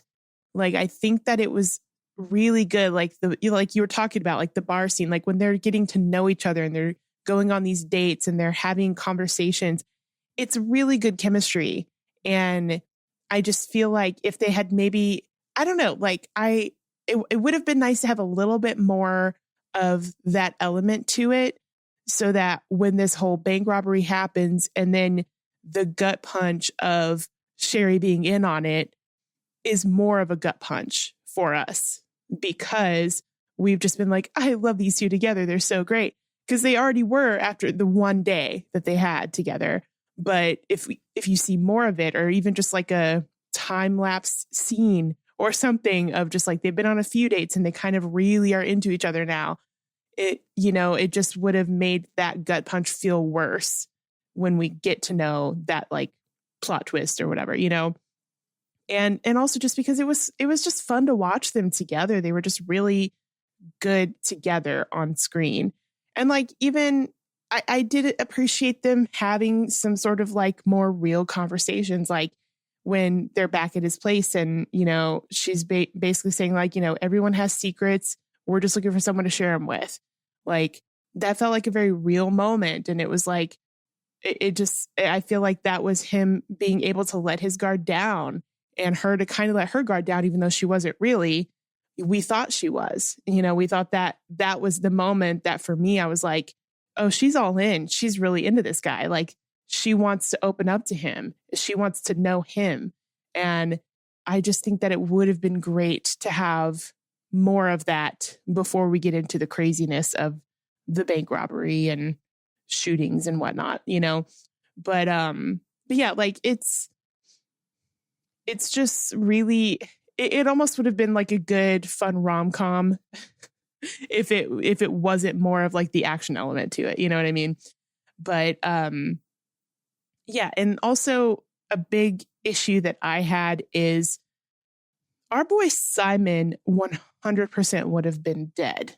Ray Nicholson, he would have been dead so long before any of it, because like even just that first gunshot that he got, that was like, I don't remember where that was, but it was in a spot where I'm like, you don't really recover from that and just walk around like normal 5 minutes later. There's no way. That's crazy. And then like he got the little whatever those things are called to the side of the face, right? Like this, all these things where you're like, there's no way you're like a Terminator. This is crazy. But you're like, if they would have followed it up with something like, oh, he's also somebody who doesn't feel pain, and that's why he's able to kind of endure it, maybe that would have worked better.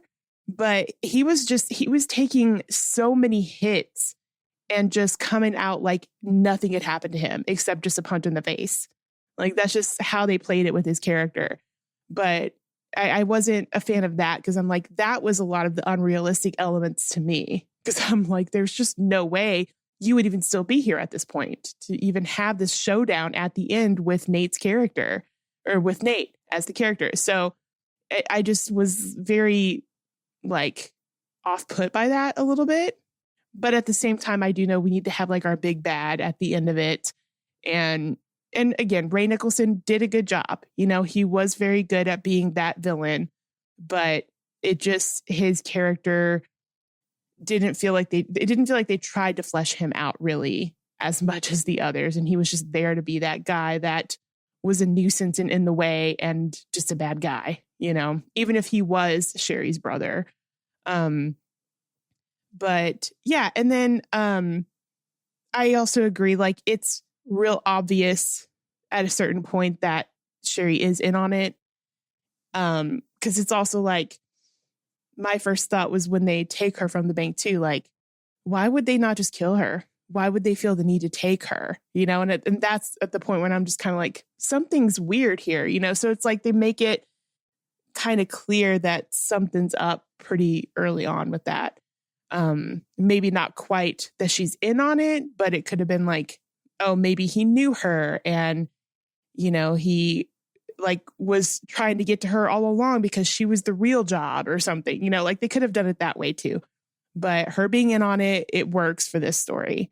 And then also like real quick, you made me think of something. Whenever they got her and they were like, okay, take a hostage, and they were going out of the building, and then the cop, he's like, drop your weapon, cop. And the cop drops the weapon and then he just shoots him. I don't know if a cop would have done that. Just dropped his weapon? Yeah, I don't feel that would have happened. I don't think a cop would have dropped. That felt, I don't think I've ever seen a cop do that ever. That felt like it would be reverse. Like the person, the bad guy or whatever in the case would have been the one to be like, okay, fine, I'll drop it because a cop was there. Like not reversed. Like, or they would have went back and forth and maybe the cop would have been talking to him, but I don't know. It was just, I found it hard to believe that when you're armed with automatic weapons and the cop is there with his weapon and the cop, you know, dropped it and said, okay, don't hurt anybody. And I know hostage situations can be very complex and everything. I don't want to speak for cops. It's not like I have training, but I don't know. That something about that didn't feel right though. Yeah, that's an interesting point. I don't disagree with that. Yeah. And I know the movie's got a movie, and I didn't mean to cut you off. You just, when you said that, it triggered something that I didn't say. No, I got you. Wanted to say that, but yeah. Mm-hmm.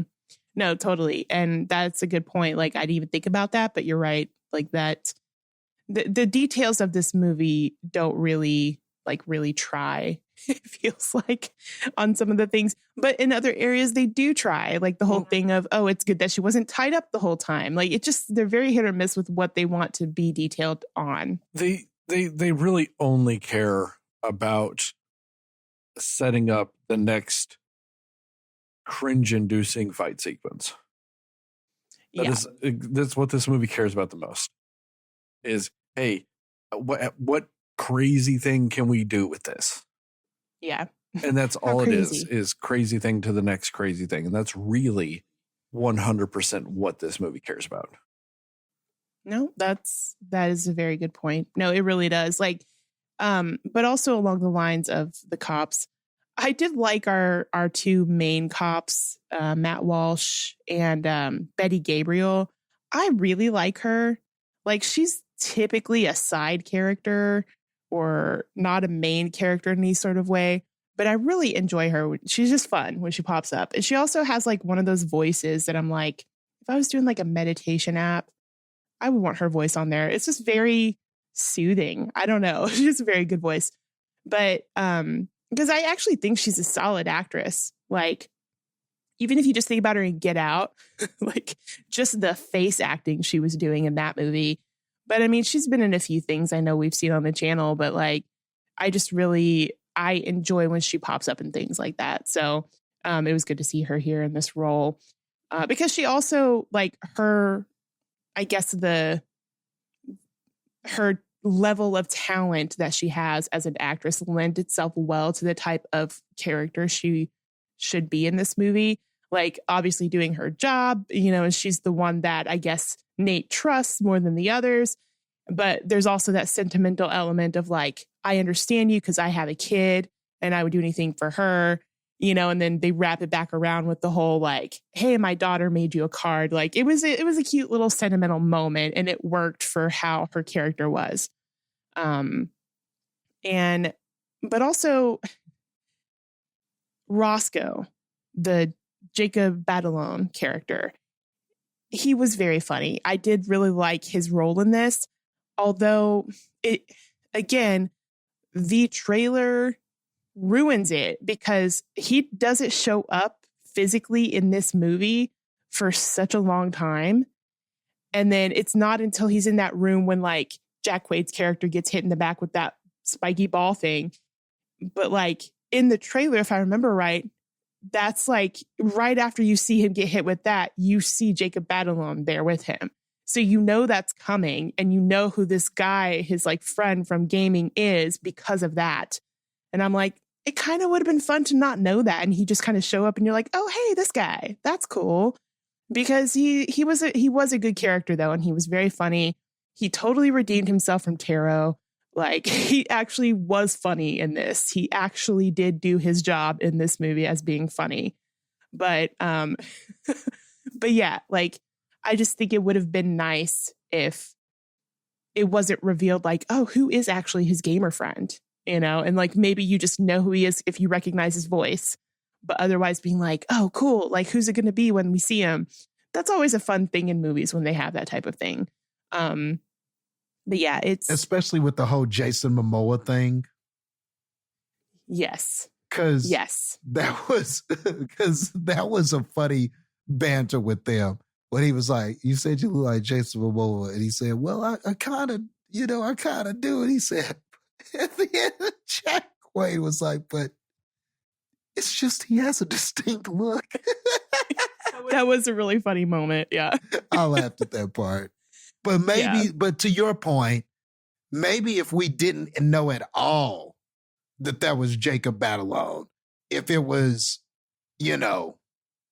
or if the voices were altered because they're characters in the game or something, and then all he knows is, and if he had gotten a text or something and it was like, look for the one who looks like Momoa, and then when he comes, he's Jacob Batalon. Yeah, right.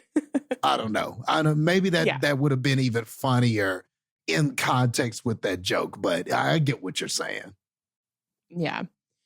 But I did, even though you saw most of what happened with the scene where the guy's trying to torture Jack Quaid's character and he's pretending like he's in pain, it still was funny. It still played in a funny way. Like there was just a few moments that weren't in the trailer that I'm like, okay, this helps make it funny still,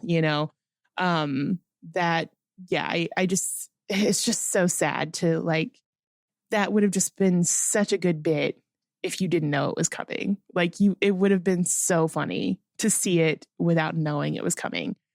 But yeah, I mean, other than that, like, I just think there was some very visceral things happening, like the, him like punching the glass to get it in his knuckles, like Wolverine or whatever.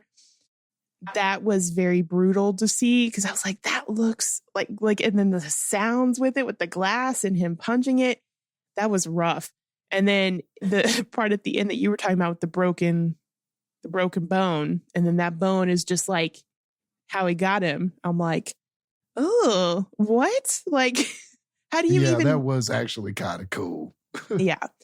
And I mean, I was slightly worried that at the end of this movie, he might die, because they set up a lot of conversation where it's like, you're not invincible forever. And it's like, sure, you might not feel pain, but I mean, you still could die from some of these things, you know? So like, it felt like they were setting up like, oh, okay, like you're going to be the hero and you're going to endure a lot of these things because you don't feel it, but something's going to happen where it gets you and you die anyway, even if you don't feel the pain. Like, it kind of almost made me feel like they were setting it up that way. But I'm glad they didn't, obviously, because that would have taken away the funny out of this movie and it just would have been sad at the end. But it was just interesting to me that they did kind of emphasize it a few moments with that, with like, you know, the danger of what condition he has, you know? So, but yeah, I think it was interesting, Sterling, that you were saying this takes away points if you've seen the trailer. And I kind of get that. Like, it's one of those where it's like, okay, so that moment when this happened, it's like, cool. Like, everybody already knows that moment. Like, you can't even be like, I want to talk about this crazy part that I didn't see coming. That would just be a more fun conversation for a movie like this. But it just, unfortunately, we don't get that. So yeah, that's pretty much all I had. Yeah, for the most part, I kind of already agree with a lot of the sentiments you guys had with this stuff. And that's why I wanted you guys to go before me, mainly because I had a more jaded view of it because of it. And so I figured you guys would be able to get a more to the meat of it without me just being like, but the meat was seasoned wrong because of the trailer, or however I'd do a food metaphor. I don't know. But yeah, for the most part, I agree with a lot of your sentiments on this. I will say this, Homeboy should have died. Nate, how are you not dead? I don't give a fuck if you don't feel pain or not. How are you not dead? You put your body through an absurd amount of trauma. How are you not dead? Exactly. Yeah. Or how are you back completely right? How did you heal? Yeah. Perfectly. You know, I thought, man, he might have some, you'd think there'd be some problems. She got a 1.5 year sentence, right? And she was like, I still got 6 months left or whatever, right? Like, how is he still just not in a hospital bed? Yeah. Like, how is he out of the hospital at that point? He should just be dead. And I completely agree with you, Heather. Her brother also should have been dead. Both of them should have been dead about 18 different times. Like, that's just how? Like, I get that he can't feel pain, but motherfucker, infections don't give a fuck. You have every infection known to man at that point. By the time you get to the end of the movie, the amount of damage he put himself through, come on. And also, like, why wasn't he like just an actual artist or something? Like, why wasn't he a tattoo artist? Why is he a banker? Like, if you're good enough, like, I get he doesn't feel pain, so that helps. But like, if you're good enough to tattoo yourself with all of that, like using a mirror and shit, now you're good enough. Go just be a fucking tattoo artist. Why are you doing all this other shit? Dude, if he could have been a YouTube viral sensation if he just filmed himself tattooing himself like that. Oh yeah, you know how viral you go on TikTok? Yeah. Just millions. You know? Like, I'd watch that shit. If hell somebody was like, I'm gonna tattoo this badass shit on myself, I might watch it. And they're actually good at it, not like, oh, this hurts. But like, if somebody's sitting there not feeling it, just going, and it looks that good, elaborate and that detailed, Man, you could do a day 1 through day 8 or however long it took him to do that. Hell of people would watch that. Oh, yeah. And then you're just famous from that point on, man. You'd be going on talk shows and shit as the wonderful tattoo person. Like, come on. But, yeah, like, he'd just be dead. And also, when he's just like, I can't eat solid food, I might bite my tongue off. Have you never, like, had, like, a tooth problem or just, like, a gum problem? Like, you know, have you ever, like, bit your cheek and it kind of swells up a little bit, and then, like, a little bit later you bite it again? And you're like, son of a bitch. And then, like, a little bit later you bite it again. You're like, son of a bitch. Like, you can't stop at that point because it's all swollen. And so you adapt the way you chew to where you're taking small little bites. Yeah, why wouldn't you just do that? Take a bite of pie and then you just kind of mush it with your tongue. Yeah, that's true. Because, like, yeah, I remember when I had oral surgery, and, like, before I did, you know, they do, like, the numbing stuff and all that to, like, clean your teeth. Like, it doesn't go away for a few hours. So it's just like the way I had to talk, I feel like I had to adjust how I talked because one side of my, like, mouth was just numb. So yeah, it would be similar to that, I think. No, exactly. No, you couldn't eat it like a brownie. Just take a bite of a brownie, like, just softly, like, gum it. Now, you don't want to gum it because you might bite through your lips. You go, but you go. And you just mush it with your tongue till it melts. Also, you can't tell me you've never... Quaid couldn't Quaid eating the pie, though. But then Jack Quaid eating the pie. I'm just saying, he eats a milkshake. You never got, like, a cherry milkshake or something? You can't tell me that somewhere they don't got, like, a cherry pie milk. You tell me somewhere don't got no cherry pie milkshake? Somewhere? Come on. Fair. I'm just saying. He was a green juicer. I guess that's all he drank ever. Was green juice. That sounds like a hell of an existence. I'm not going to lie. I would completely fall in love with the person that introduced me to something not green juice. Just an immediate, like, I love you forever. Oh, yeah. But I mean, they can be good, but you got to have the right ingredients. For every single meal for your life, though, Jastin. Yeah, you're right. Okay, yeah. Yeah, I get that. But I feel like, and obviously it's not quite the same, but, like, he could just blend up any solid food and still eat it. You know what I mean? Man, he couldn't be like, hey, true, give me a vanilla milkshake and just kind of, you know, blend a little cherry pie in there. Come on. Jastin, he would be able to order a steak smoothie. Oh, he would. He know all about that liquid steak. Mm-hmm. It's a stupid inside joke from years ago at the theater, Heather. Oh, I was like, is this a real thing? No, it's a dumb little callback to something 20-something years ago. 23 years ago, holy fuck. More of my life has passed with liquid steak being a part of my life than not. That's absurd. Are you proud of yourself, Jastin? Kinda. Long story short, Heather, I told somebody that existed and you could buy it. At Smoothie King. Yeah, at Smoothie King. And then I was joking, and then a person went and tried to order it and got embarrassed. Everybody looked at her weird, and basically activity stopped. Oh, no. And they all looked at her and was like, I'm sorry, ma'am, there's not a steak smoothie. That's not an item that we have here. That's and she walked in really mad, angry with me because she thought it was real.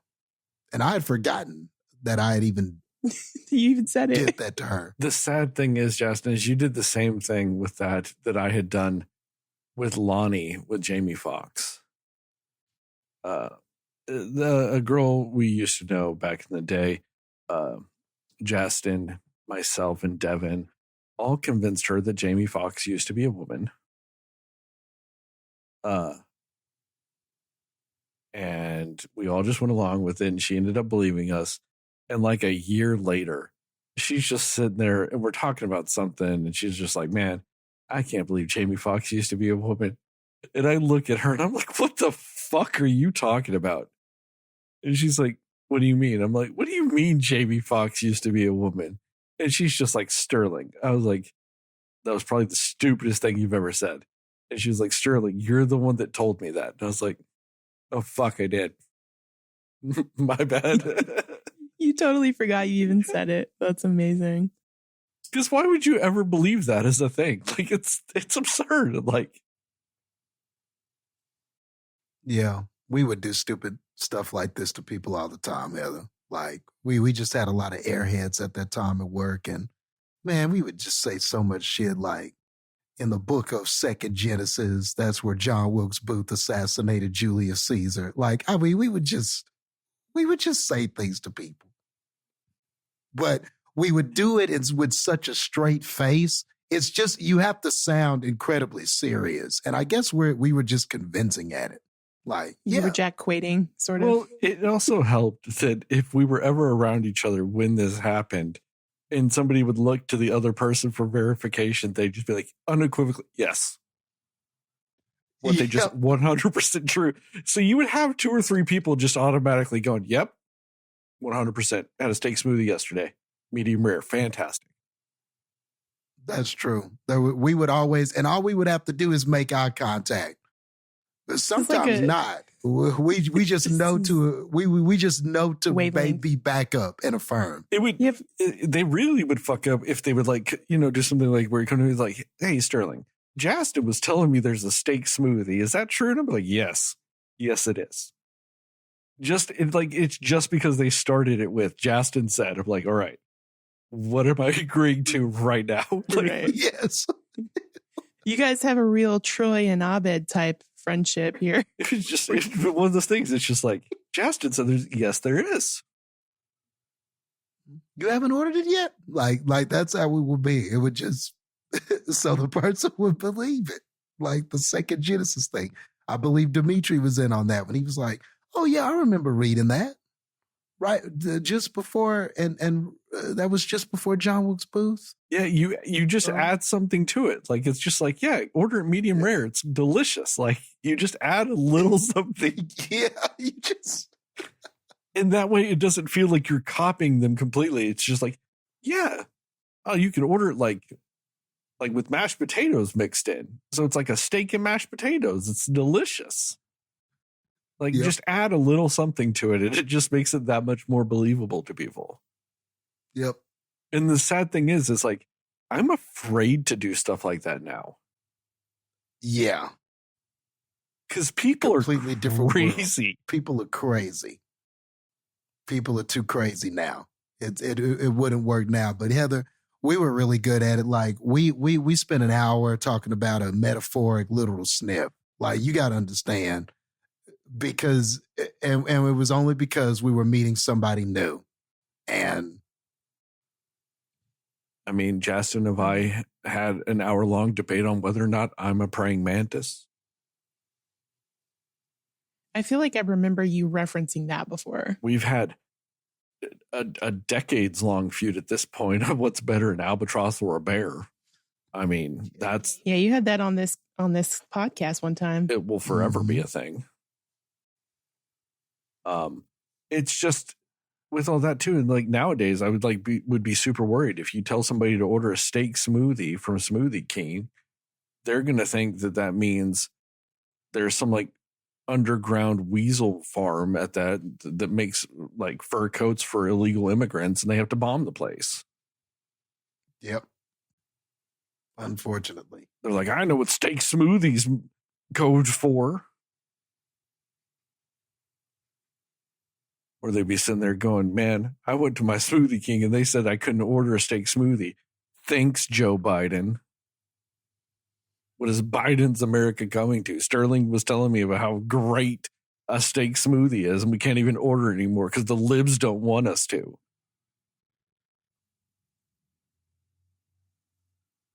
Like, that's what those jokes turn into now. Yep. True. Like, Second Genesis would have been removed from the Bible by the by George Soros and the Democrats because they don't want you to know the truth about Jesus. That's why you can't find second Genesis in a Bible. Couldn't possibly be that you believed somebody's nonsense. No.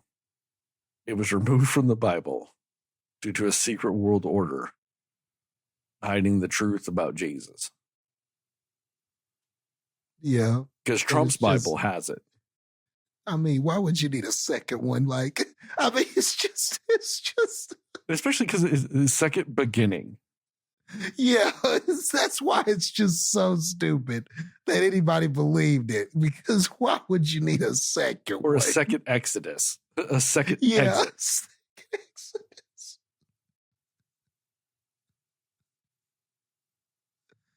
Oh, man. All that to say, Jack Quaid's character legitimately probably made steak smoothies. Oh, do you know what would be an amazing smoothie? A steak finger country basket.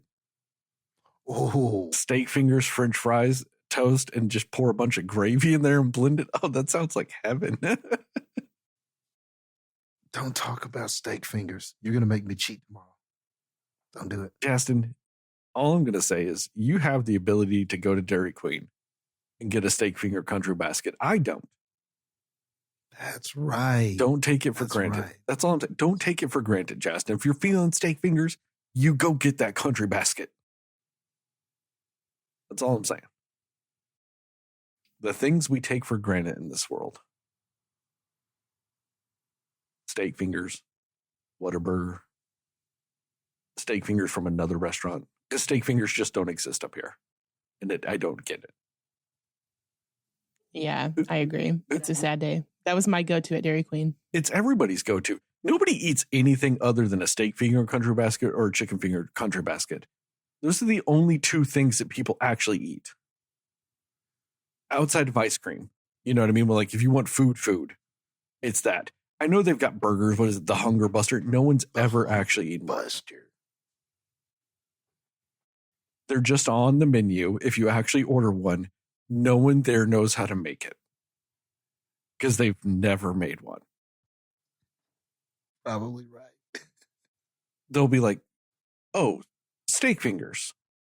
You're like, no, Hunger Buster. And they're like, beef, yeah, steak fingers. Yeah, you want steak, you want like ground beef and fries, right? With bread. Steak fingers. Oh, dude, they'll make you something else. You'll go, hey, I asked for a Hunger Buster. They'll go, did you really want that? And the person will probably go, no. They'll look down at that steak finger country basket and they went, yeah, you're right. I didn't really want that. You're right. I want it. You know what they should do, dude? They should do a steak finger country sandwich. And you take 2 pieces of the toast, you put some steak fingers and some gravy on it with a side of fries. Dude, I'm so hungry now.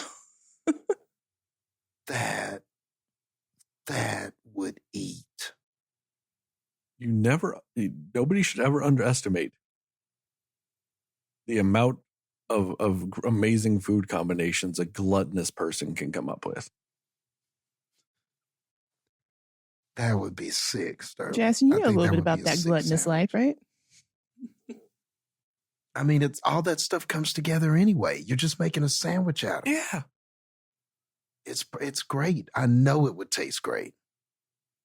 Yeah. You already know it's amazing. The steak finger country sandwich.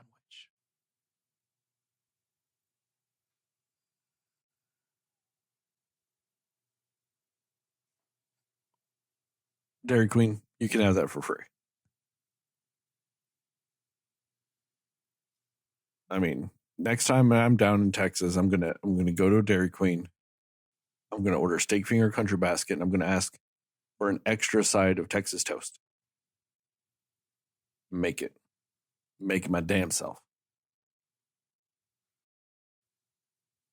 Or they can just put it on the menu, and I can just go, hey, give me a couple of those. Mm-hmm. Mm-hmm. Anyway, are we done with this movie? We done? Anything else? We good? Yeah, if you're done with your thoughts, I think. Oh, yeah, it was on my thoughts. Oh, yeah, I'm fine. I'm good. Yeah, I'm just hungry now. Thanks a lot. A little tip. If you ever make instant ramen and you want to just elevate it ever so slightly in the most amazing way you ever wanted to, get like a bag or one of those little containers of those like fried onions, like the French's fried onions, or like even the great value, just the fried onions, and just put some of those on top. Adds a little crunch to it, a little flavor, a little deliciousness. Oh, it's amazing. Just throwing that out there. If you're watching your calories, it's still good. Even though it's fried, like 40 calories for a little serving of it. Yeah. Because it's essentially just onion. Like it's fine. You're essentially just eating slightly fried vegetable. Oh, it's so good. It's so good. I've been pretty much eating ramen every day because of that. Just one day I was like, you know what? I want a little crunch. And I got some fried onions, and every day I'm just like ramen, fried onions. Oh, yeah. It's almost like eating a ramen bowl of Crispix. It's amazing.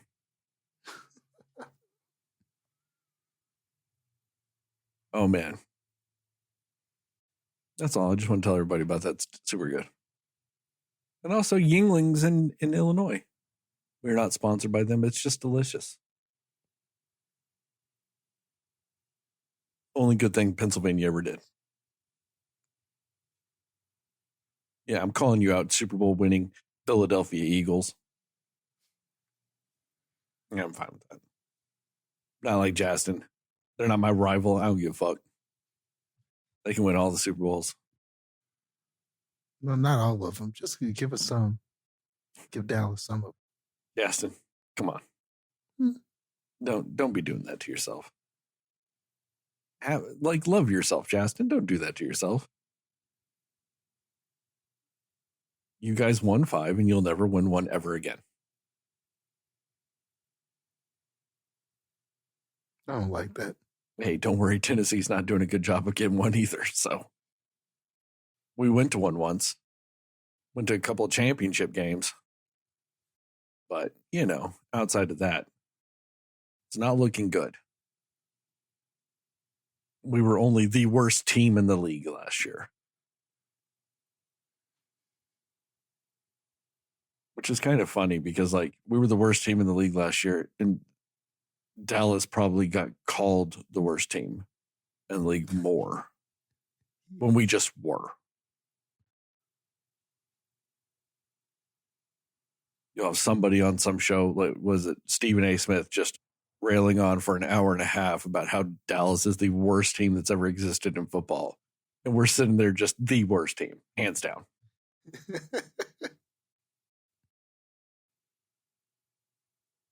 Oh, man. Anyway, anything else? We done?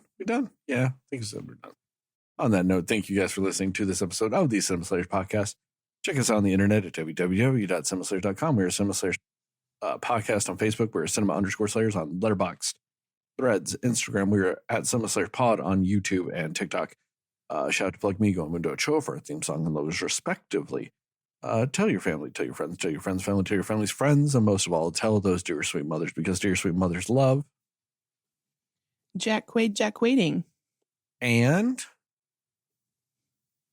Onions.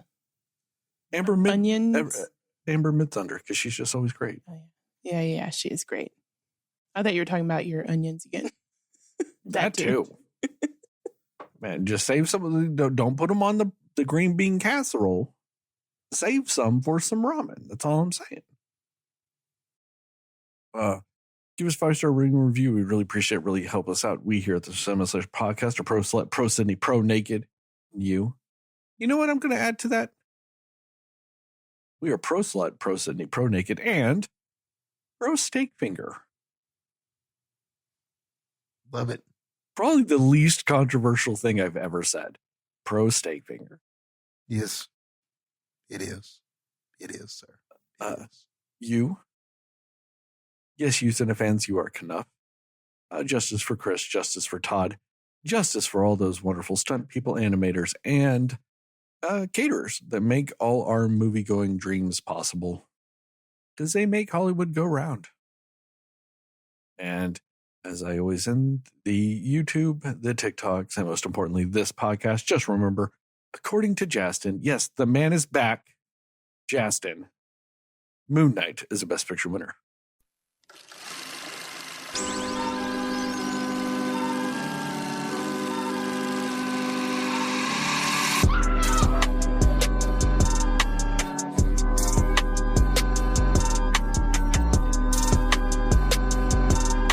Saying this part. I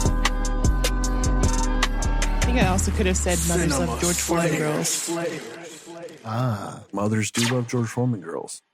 They love a lot of things in this episode, apparently. This is a very mother-friendly episode. Mm-hmm. It was. With all that too, because I forgot to do this earlier. Happy belated birthday to our very own Heather. We were recording this day after her actual birthday. Thank you. Yeah. Guys, we only did 2 hours. What? Yeah. I'm proud of us. We did it. We did Look it, at us guys. go.